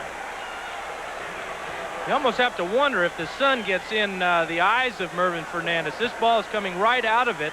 That's really no excuse, but sometimes they come back to the huddle and say, oh man, I lost it in the sun. And you say, well, you ought to be me back in that pocket. They don't want to be back there. No. They're going against those little guys out on the corner. Second down and 10. 5:32 remaining in the third quarter. Falcons lead 6-0. Berline rolls out, goes to Bo Jackson, overthrown. He had beaten his man, Brett Clark. Berline showed pretty good velocity and a good arm on that toss. Just a little bit off the target, though, because this play was a touchdown. Something that has bothered Berline a lot this year is missing on sure touchdown plays. Bo Jackson is wide open in the end zone, and this would have been an unbelievable catch for the touchdown. Here's Andre Bruce, the other part of the Auburn connection today, and he is really showing some fine ability. Look at that hard cut trying to get back into Berline there. Marcus Allen with another fine job of pass protection. Berline is only 1 for 5 passing in this second half. Third down and 10. Crossing pattern, and Lofton can't hold on to it. He was open. Tim Gordon was defending, and you couldn't get James Lofton any more open than he was there. No, and he's struggling too. This is the second ball he's dropped, and both the passes have been a little bit high where he's had to reach out and catch it with his hands. As a quarterback, you can't do much better than put it right in front of his nose like that one. But then again, Lofton is thinking about making the grab and trying to get the yardage. He did not have the necessary yardage at that point. He had to run for it if he had made the grab. So Chris Barr is on to try a 42-yard field goal with Jeff Gossett holding. Barr had missed a 48-yarder earlier. This kick is up, and this kick is good, so the Raiders finally score. Chris Barr with a 42-yarder cuts the Falcon lead in half. It's 6-3 at the LA Memorial Coliseum, where the Falcons lead the Raiders 6-3. 5:16 remaining in the third quarter. This is Dick Stockton with Dan Fouts, and now Chris Barr getting set to kick off for the Raiders. Evan Cooper and Tim Gordon are back, and it's going to be Cooper on the 7. Returning for the Falcons, and he does just beyond the 25-yard line. Well, the Minnesota Vikings victorious 12-3. They are coming on strong toward the end of the season, and the Detroit Lions in their first game under Wayne Fontes, their new head coach, also victorious over Green Bay. And on this Thanksgiving Day, the Vikings will be trying to keep those playoff hopes alive against the Lions in the Pontiac Silverdome. Join Pat Summerall and John Madden for some turkey and football. And before you carve your turkey, tune into the NFL Today at 12 noon Eastern, where Julia Child, the great chef, teaches Dick Butkus the X's and O's of how to tackle your turkey. Thursday.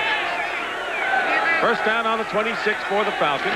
Settle and Lang, the running backs. Miller to throw on first down. He's got Settle out of the backfield, and Settle will pick up about 9 before Lyndon King knocked him out of bounds.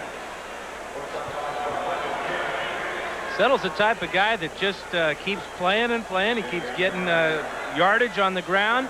He sneaks out of the backfield, makes a nice gain. One thing the Falcons have done very well today is on first down. They've picked up a lot of yards on first down, setting up a second and short situation. That's a quarterback's dream, isn't it? Well, it really is, because it gives you the option of either going up top or making the first down, keeping the drive alive. 5 minutes to go in the third quarter, and a first down. Gene Lang. Right now, for an NFL Today update, let's check in with Brent Musburger. Brent? The New York Giants trying to drive into first in the NFC East after the Cardinals having lost to Houston, and Sims hits Baker. They're now up by 7. Incidentally, Dick, avoid the New Jersey Turnpike on the way home. Driving rainstorm, viaducts are flooded. Back to Dick. All right, Brent. 4.5 minutes remaining in the third quarter. First down on the 39 for the Falcons. Settle again, and he gets by a defender, and John Settle will have another first down as he carries it all the way to midfield. Van McElroy on the stop. 12 yards that time for John Settle as Carter put good pressure. That's the key to it, Dick, is the pressure on Miller. He found Settle right now as Carter was coming on the safety blitz.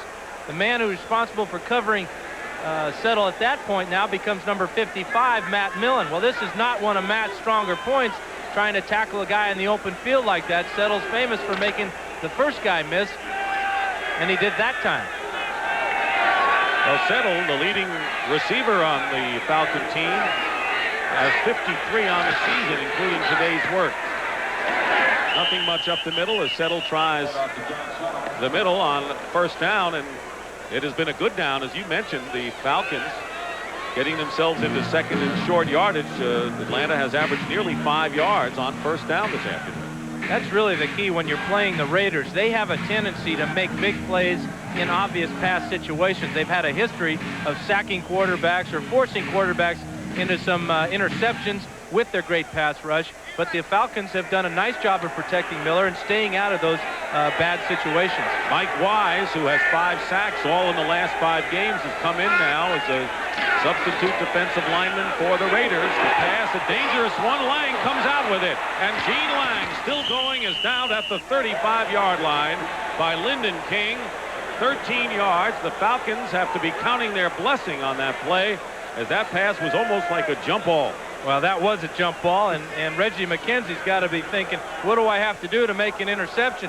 Poor decision on Miller's part. He just turns and fires, not looking at the defense at all, but McKenzie did not play the ball. He went after Lang, he missed the ball, and he missed Lang.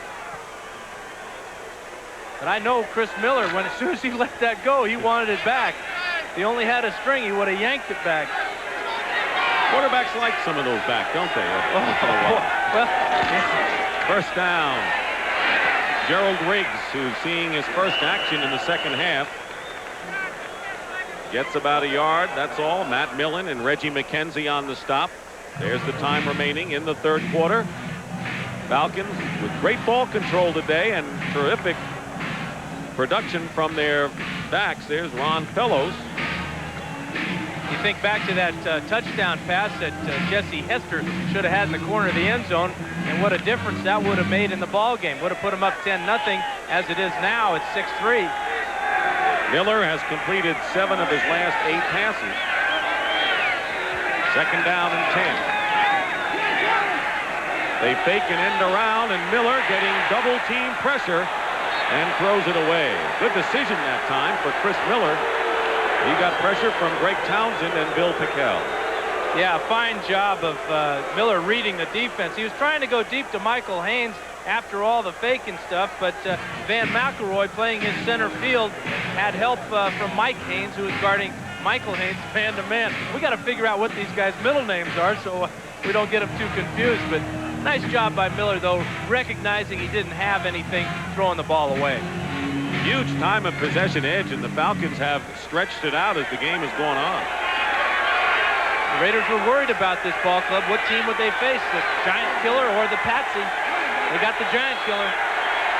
3rd and 9 on the 34, and now Miller will call a timeout for the Falcons. They did not use any of their timeouts in the first half, and so they used their first of the second half right here. 3rd and 9 after calling their first timeout of this game. It'll be interesting to see what type of call they come with. Last time in a similar situation, they had 3rd and 15 and ran the draw play to set up the field goal. Atlanta 5 for 12 on the conversions on 3rd down.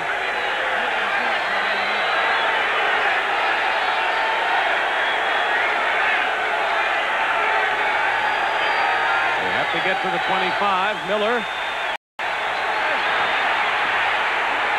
And the pass incomplete.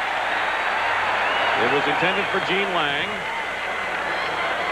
And that'll bring up 4th down. Well, Lang fell down on the play. Nice job, though, of Miller not taking a sack. This will set up Davis for about a 51-yarder. This is well within his range. He had a 52-yarder. That's his long of the year. That was a back against Green Bay. He's about a 50-50 chance outside from about this distance. That's what he is from 50 or more yards. Holding is Chris Miller. A 51-yard attempt, and the kick is long enough. The kick, though, is off to the left. No good. No question about the distance. Miller had or I should check, Davis had a lot of leg, but it wasn't accurate enough, and the score remains 6-3 in favor of the Falcons. Davis really blasted this one, but it got away from him left. It's almost like a golfer coming across trying to hit the hard one with a little bit too much right hand. He hooked the ball just a bit. Falcons leading the Raiders 6-3 as we take a look at the AFC West. New Orleans well ahead of Denver, 34-0.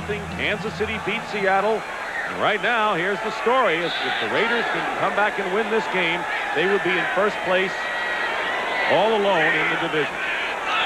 First down on the 34 for Berline and the Raiders, and another incompletion heading over toward Lofton's direction, and Bobby Butler was covered.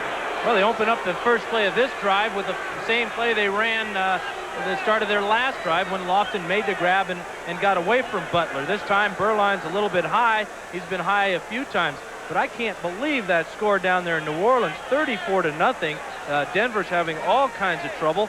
This AFC West is absolutely mind-boggling. And last week, all of the teams won. Several weeks ago, all of the 5 clubs lost. So how do you figure it? Maybe the best team in the conference now is Kansas City. They're playing that way. 2nd and 10. Berline fires, and it's caught. Bo Jackson still going. Tough to bring down, and Bo gets inside the Atlanta 40 in a gain of 27. Robert Moore. I tell you what. You throw the ball to Bo Jackson, he makes a fine catch like this, you're going to have trouble bringing him down. He runs through about 4 Falcons here. There's 1. There's 2 already on the ground. There's another one bounces off. And this is real close to being a touchdown.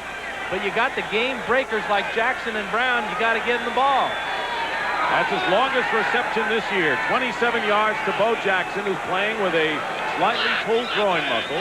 And a first down on the Atlanta 39. Now Marcus Allen gets caught from behind, and John Rady makes the stop as the final seconds tick off of this 3rd quarter. But Raiders, who finally got on the board with a field goal by Barr, are threatening here. And that's the end of the 3rd quarter with the score, the Falcons 6 and the Raiders 3. We now pause for a word from your local station. See him with the Falcons leading the Raiders 6-3. And man, you've been talking about all of the firepower that the Raiders have. Here's Willie Gault, one of the biggest they have on the team, and he has yet to catch a pass today. And he only has 1 touchdown reception on the entire year. 2nd and 7, Raiders in Atlanta territory at the 37, and Berline is sacked back close to midfield by John Rady, and a big loss that time. Berline is decked. That is the 2nd sack of the game by the Falcons, and he loses 10 that time. Anytime you have a sack at this point on the field, what it does is it changes the field position dramatically. It takes you out of any chance for a field goal at all, and psychologically, when you're faced with a 3rd and long, your chances, you know you don't have much of a chance of picking it up. Now you're just thinking about getting back into field goal position. Big sack that time for John Rady. The Raiders have not scored a touchdown in the last 7 quarters, and now they face a 3rd and 16. They're only 1 of 8 on 3rd down conversions today. That's not very good. Beuerlein has to make up a lot, and he's got Tim Brown. He does. First down at the 16. A 30-yard gain, and Evan Cooper made the stop for Atlanta. Well, there's Tim Brown, number 81. A lot of people did let him go in the draft this year. A lot of teams passed him up. They questioned his toughness, whether he could make this type of grab in a crowd.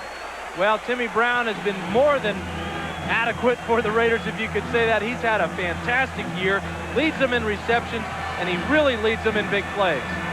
He is sturdy. He can break tackles. He's a different style receiver than Willie Gault. He doesn't have the speed of Willie Gault, as the Raiders call a timeout. But Tim Brown is going to be around for a long time. What you see in Timmy Brown is a real football player, different than a guy like Willie Gault, who is basically a track star turned into a football player. Don't forget, Brown also has a 41-yard kickoff return today as well. How many people expected Atlanta at 3-8 to have this kind of an edge on a team that came in tied for first place? But the Raiders have an opportunity to do that, something that no one has done today, Dan Fouts, and that is to score a touchdown and try to break the stranglehold and take a 1-game lead in the division. Well, they talked all week long about having their destiny in their own hands, which is really a tired cliche, but you know, they're 5-0 in their division. They're playing against a team that they should beat. Both of the other teams that are in first place lost or are losing right now. They really have a chance to make a statement. Plus, in their schedule, when you look at their schedule looking forward, the Raiders play next week at Seattle. They get Denver again, and then they finish the season off right here at the Coliseum against Seattle. So they can really control the whole ball game. But this is where they struggled all year when they get close into that red zone you talk about. First down on the Falcons 16. Beuerlein just completed a big 30-yarder to Tim Brown, and now here's Tim Brown on the pitch, moving around to Brown. Then Brown picks up a few, gets to about the 13-yard line, and Bobby Butler was there to make the stop. How have the Raiders done inside the 20 where they've been hurting? 3 of 7 times and no touchdowns the last 3 weeks. And 3/4 of this week, they have not had much of any success down here, and you wonder why. Do they have the wrong personnel in the game at certain times? Are they not calling the right plays, or are they just not executing? Well, it's probably a combination of all 3 of those things. Second down and 7, ball on the 13.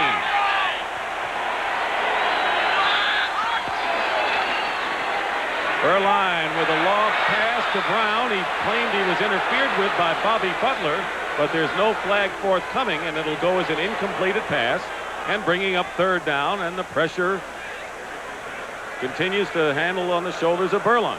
Good job by Butler here, denying Brown the ability to get back to the corner. This play was not very well designed, and it was an uncatchable pass in the corner of the end zone. So there was a little contact there, but nothing that could be called pass interference. Falcons have allowed 1 touchdown in the last 11 quarters. Bo Jackson has come out of the ball game now, and Steve Smith is in there for the Raiders. This is the type of situation where we've seen a lot of quarterback draws from the Raiders, and not giving the ball in the draw to somebody like Bo Jackson or Marcus Allen.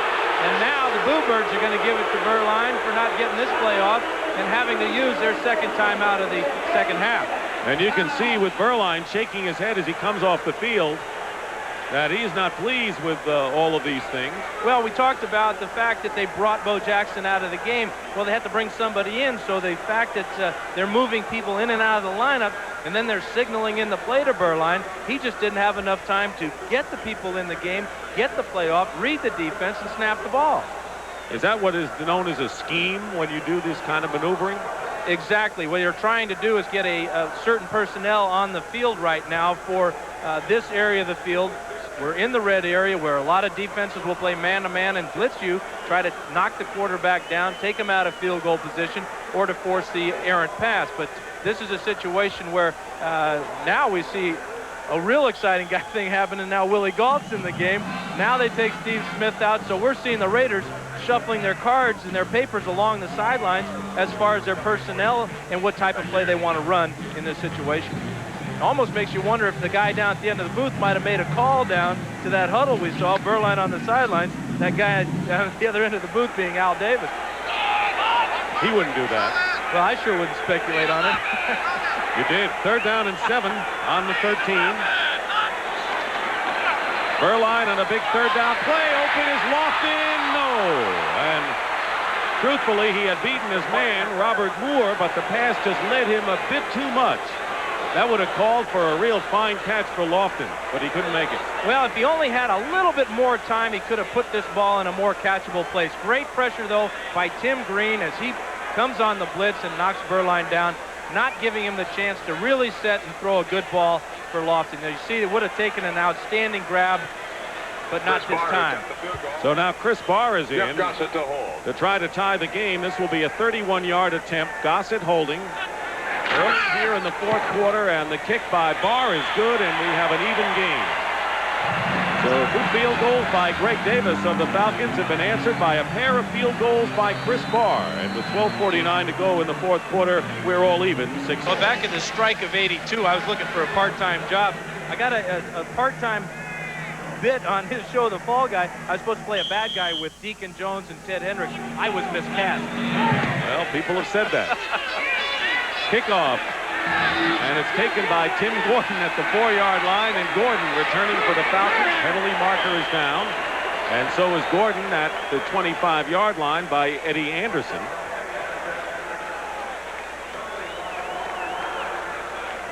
We haven't had too many flags today. That'll be against Atlanta, and that'll back them up somewhat. Holding during the run back, number 80 of the receivers, 10-yard penalty, 1st down and 10. Gary Wilkins. Well, next Saturday night, don't miss the season premiere of the NBA on CBS. It's a primetime matchup of last year's NBA finalists, the Detroit Pistons, with Isaiah Thomas, Bill Laimbeer, the Los Angeles Lakers, the world champions, back-to-back. Should be quite a game at the Palace at Auburn Hills, the new home of the Pistons, 8:30 p.m. Eastern next Saturday night. 1st down on the 11-yard line for the Falcons, and they run it out with Settle. He breaks a tackle inside and carries it out to the 16-yard line. Atlanta playing hardly like a 3-8 team this afternoon against the club looking for the division lead out the AFC. Well, when you look back on what the Falcons have done this year, they've really only been blown out of one game. That was the 33-0 loss to the Rams. Today, they're playing like a team that could be a team of the future. And Settle has gained more yards on the ground than the Raiders. That says a lot when you consider Bo and Marcus. 2nd down and 5, and this time it's Gene Lang, and he'll be stopped short. It'll be 3rd down and a couple. Bill Pickell, the man in the middle for the Raiders, number 71. Well, this is what it's like being in the backfield. Here's Miller, number 12. He's going to hand it off to Gene Lang. And what you try to do is look for daylight to run to. Nothing but black jerseys here, though, for Gene Lang. Nice job by Bill Pickell. He's really playing well the last couple of weeks. So the Raiders have their nickel package in with 4 defensive linemen. And 6 backs. 3rd down and 3 on the 18. Chris Miller up the middle has Gene Lang, and a 1st down for the Falcons. Beyond the 30-yard line to the 33. A gain of 15. Good pass by Miller, and Eddie Anderson on the stop.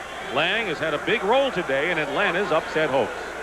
Well, and Chris Miller's really showing what type of quarterback he may become in the league. I was asking Mike Ken, the fine offensive tackle, tell me a little bit about Chris Miller and what do you see in him as a young quarterback. He says he's the best young quarterback to come in the league since Dan Marino. He reminds Mike Ken of a young Joe Montana, the way he moves in that backfield. Ooh, pretty heavy company. 1st down on the 33. And this time being driven back is Gene Lang. And a hard crunching hit by both Bill Pickell and Malcolm Taylor of the Raiders. And Lang will lose a yard. Well, there's sometimes you just want to listen to a replay. This is going to be one of them. Tremendous hit.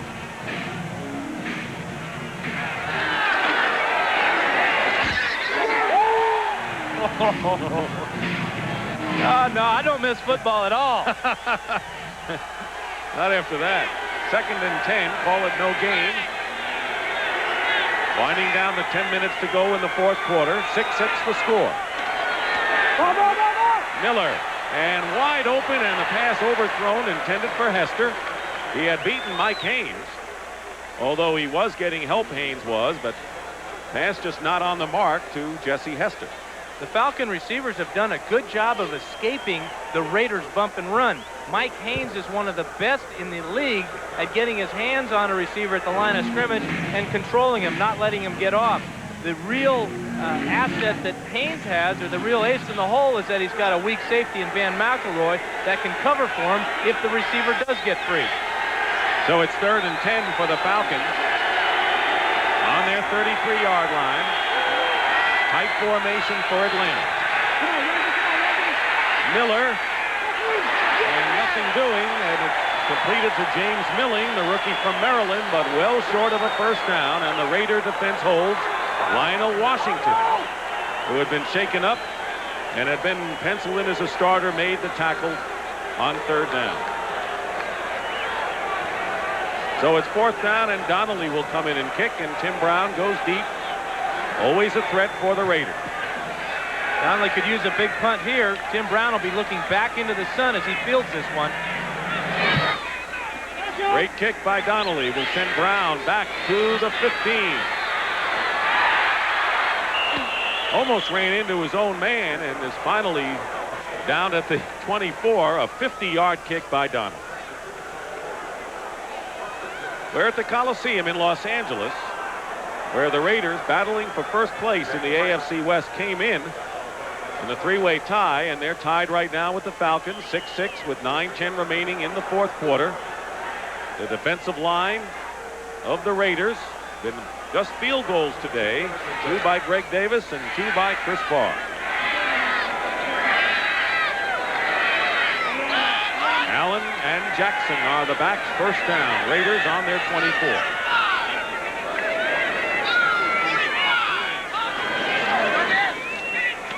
Screen pass. Tim Brown.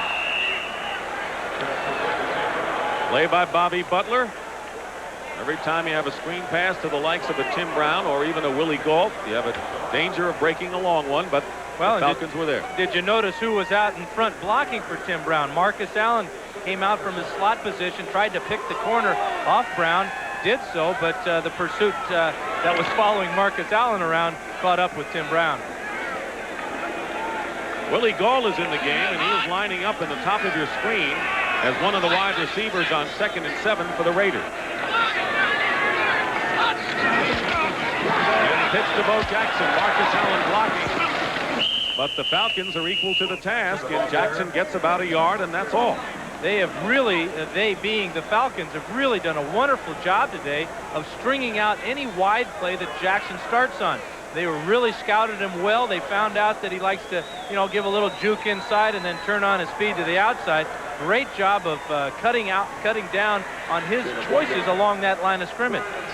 Bo Jackson has averaged less than 3 yards a carry this afternoon, and that will bring up 3rd and 6 for the Raiders on their 29. 4 wide outs for the Raiders.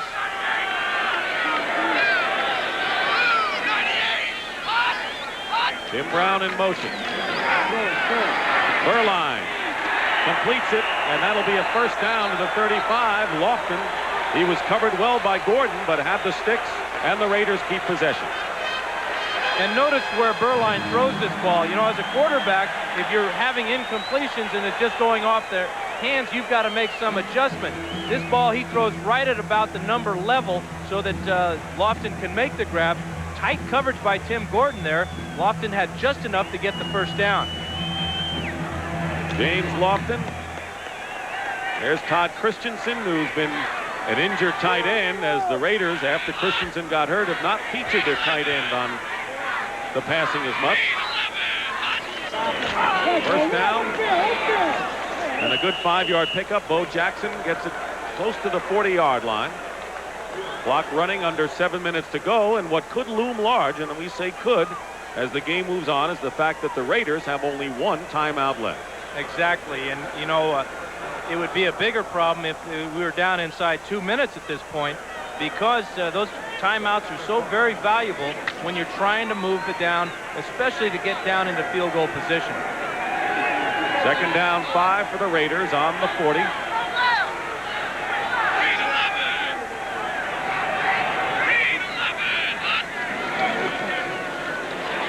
Beuerlein wide open and dropped by Jackson.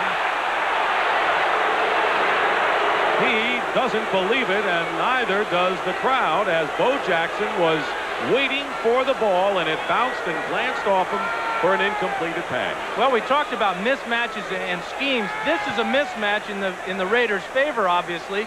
This is Bo Jackson working on Brett Clark. Clark slips down. This ball hits Jackson between the 3 and the 4. You know, he kind of looked like an outfielder for the Kansas City Royals that time, misjudging a line drive. E7, error left field. Well, he was thinking, I think he saw out of the corner of his eye that Clark fell down, and he had a chance to pick up some big yardage. 8 drop passes, the big number of the Raider errors today. And now Beuerlein calls the last timeout the Raiders have. And this crowd not booing, they're gasping in disbelief as Beuerlein is forced to call on 3rd and 5 on his own 40. The third timeout for the Raiders, and they are out of timeouts in a tie game. You ask yourself, how can it happen over and over again? But it's really a case of not having the proper personnel on the field at the right time. The Raiders do a lot of situation substitution. They've been caught in it now 3 times here in the second half.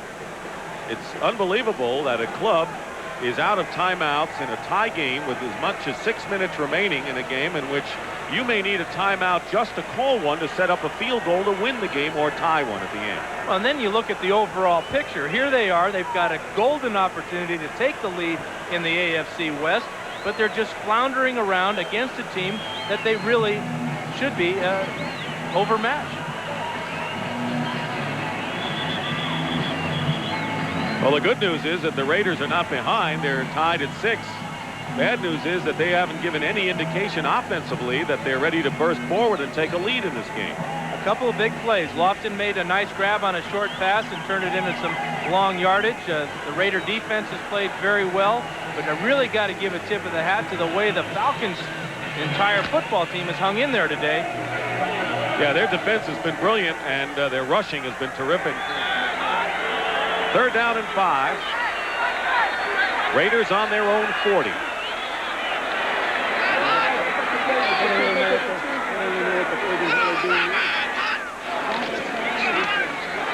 Beuerlein chased, and let's see, it's a loose ball, and it's anyone's ball, and the Falcons are going to recover. It is ruled a fumble, and the Atlanta Falcons have the ball deep in Raider territory. Andre Bruce with the recovery has made nothing but big plays today with a fumble recovery, a sack, and an interception, and this could be a backbreaker for the Raiders. A lot of people are wondering if this is not an incomplete pass. Let's take a look at the disposition of the ball at the time of contact. The ball is going backwards. That is a fumble because he lost his grip on the ball before he tried to throw it. Bruce makes the hit, so he'll get credit for a sack. He gets the fumble recovery after it's all said and done, and the Falcons are riding high. We may be looking at this upstairs on the replay. At the last minute, it appeared as if Beuerlein wanted to throw it, but I think by that time Bruce was all over him, and from the replay it appears that it is a fumble. You know, Based on review by the replay official, the play stands, 1st down. And I got to agree with that call, because watch the control of the ball in Beuerlein's right hand. Does he have it at the time he's throwing? His hand comes through, but the ball goes up in the air as Bruce makes contact. That's a fumble.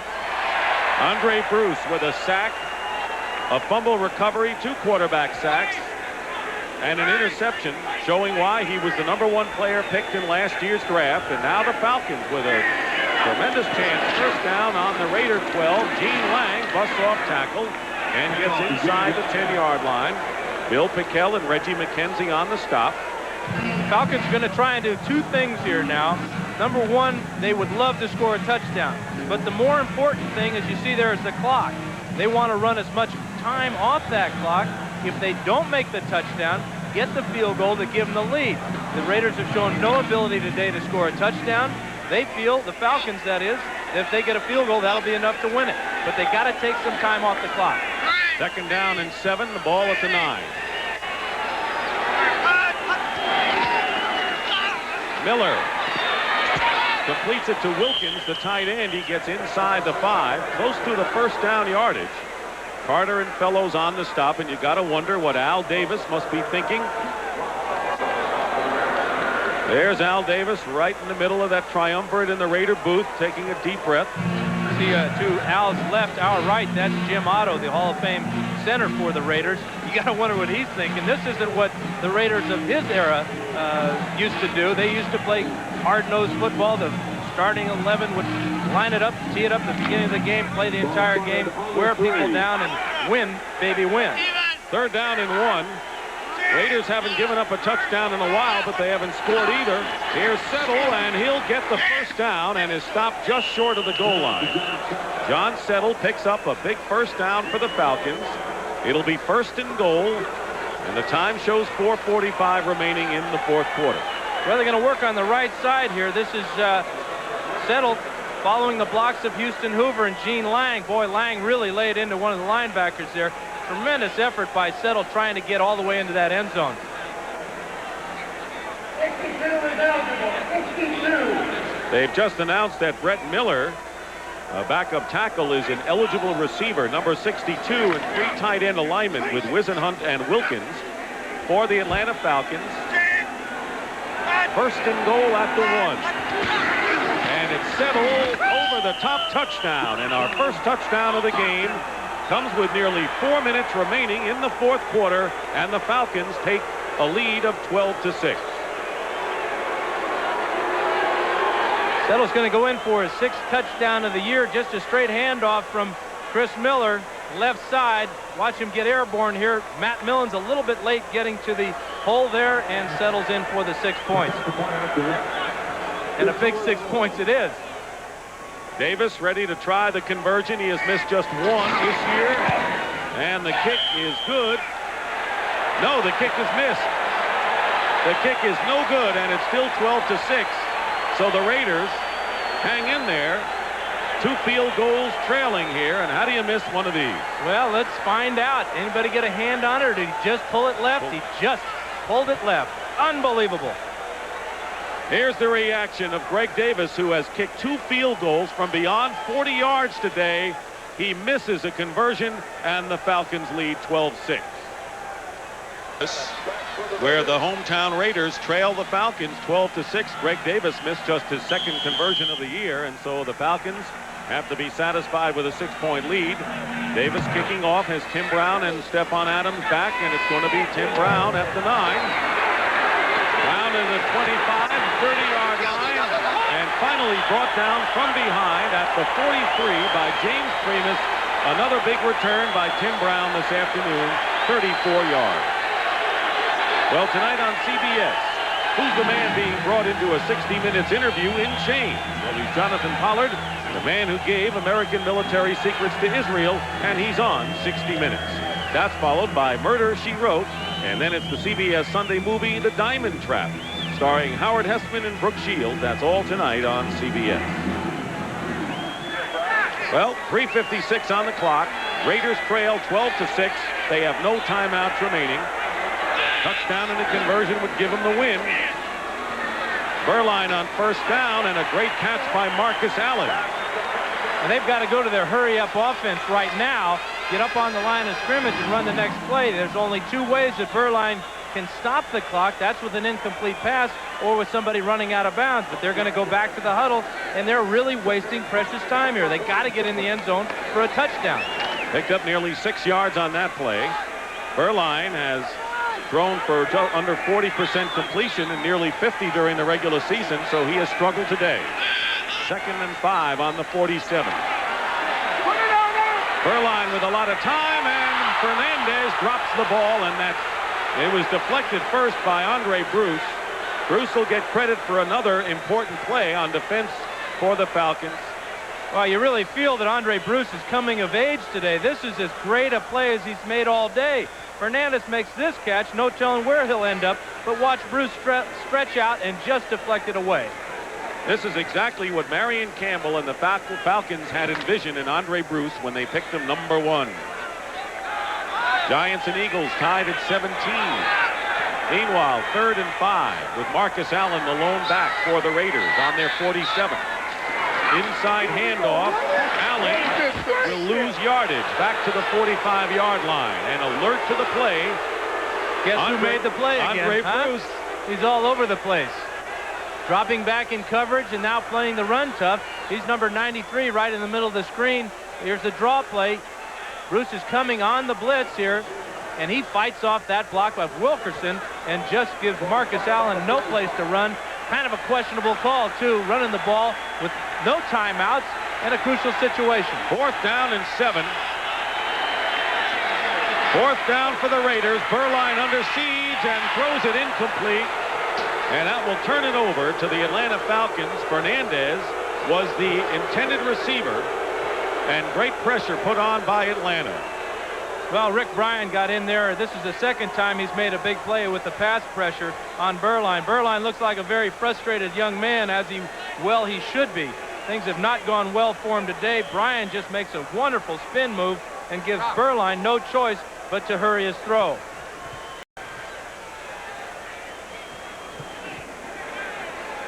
Talked about Beuerlein. You know, you got a lot of weapons in that team. You got 4 great wide receivers, but if your pass percentage is that low, you're in big trouble. Falcons taking over on downs on the Raider 45. John Settle gets a couple of yards. The clock showing 2:27 and running, and the Raiders can stop the clock. They are out of timeouts. Well, all the Falcons need right now at this point is to make a first down, and we can call this one a game. A great upset for the Falcons if they just hang on to the ball and make that first down. There you see the disappointment on the faces of the Raiders. That's John Giesick, the left guard, as the 2-minute warning is upon us. Frustration for the Raiders as the Falcons to this point have outplayed the LA Raiders. And the Falcons lead 12-6, and Mike Shanahan, when we asked him yesterday in practice, what are the Falcons like? He said, I think that they're like the Buffalo Bills a year ago. A lot of first-round picks on that defensive football team. The Buffalo Bills this year have probably the best defense in the NFL right now. The Falcons, with Marion Campbell, a defensive specialist as their head coach, they've drafted well the last couple of years. They're looking forward to this year's draft also. A lot of young players and a lot of people off this last draft made the team. 2 minutes to go. It is 2nd down. John Settle. All the Falcons want to do is hold on to the ball and no turnovers. As Reggie McKenzie makes the stop, Raiders cannot stop the clock. That'll be part of the story of this game, the fact that the Raiders were forced to call 3 timeouts in a hurry, erasing any possibility they had to stop it on defense or if they got the ball back. This is really their last chance here. Here it is. It's about 3rd and 6 to go. Will the Falcons throw the ball and risk stopping the clock with an incompletion, or will they run the ball and risk not getting enough yardage where they have to go for it on 4th down? The Raiders have got to stop them here if they've got any chance at all. You said at the outset, this team has not packed their bags. Chris Miller has been a spark, but today Andre Bruce on defense has been equal to what Chris Miller has meant to the offense. John Settle is shy of the first down, but the clock continues to run. We'll have a stoppage of the clock on the change of possession, but that'll leave the Raiders well less than a minute to try some last-second magic to pull this game out. Yeah, it'll probably leave them with about 20 seconds, and the way that they've handled the first 59 minutes and 40 seconds, I don't give them much of a chance of getting in this end zone. 45-second clock. But can they block a punt? You know that they're going to be coming after them. There's the 45-second clock. It's now down to 10. There's a 20-second differential between the 45-second clock and the game clock. And Rick Donnelly getting set to punt. Tim Brown is back. It's a short kick and will bounce and be down by the Falcons just before it goes out of bounds at the 15 by John Settle. So 14 seconds remain for the Raiders, who, as you say, have spent 59 minutes vainly trying to get into the end zone to, well, go what is about 85 yards now for a touchdown. One thing that's very important for any offensive football team is establishing a rhythm, whether it's on the ground rushing the ball or throwing the ball. And the Raiders just seemed totally out of sync today. They came in a little bit flat. They said they wouldn't overlook the Falcons, but I got to believe they did, especially when they got Seattle next weekend. I got to agree with you. And the Falcons are 14 seconds away from breaking a 7-game losing streak against AFC opponents. Rick Bryan jumping offside. Number 51 on the offense. Nope, it's on the offense. Down. It's against Bill Lewis. So the Falcons finally break a drought against AFC opponents, and if they hold out on these last few seconds, we'll go 4-8 on the year, and we'll have won 3 out of their last 4. And where have the Rams gone? That's their 3rd loss in a row. Losing to the Chargers. Beuerlein in the end zone, going deep, and it's intercepted by Charles Dimry. Now they call it incomplete, but there are only 7 seconds remaining. And guess who had the big pressure on the quarterback? Guess what number he is? Well, number 93, Andre Bruce, got in there around the corner on the right side of our screen here. The Falcons are only rushing 3 men, but with the kind of day that Bruce is having, 3 is enough. He causes this ball to go up there like a dying quail, and this should have been picked off. Dimry's trying to hang in the air like Michael Jordan. 7 seconds to go. This may be the last play. Beuerlein up. Hail Mary on the last play of the game. And it is ruled incomplete as the clock runs out. And the Falcons still have allowed only 1 touchdown in the last 3 games. And Marion Campbell's Atlanta Falcons have come out west and knocked off the Raiders and foiled the Raiders' chance to move into first place all by themselves in the AFC West. The final score, Atlanta 12, the Raiders 6. We'll be back at the Coliseum in just a moment. Along, and Brent Musburger will have all the scores and highlights to update the day as we say so long from the Raiders here at the Memorial Coliseum. Atlanta wins 12-6.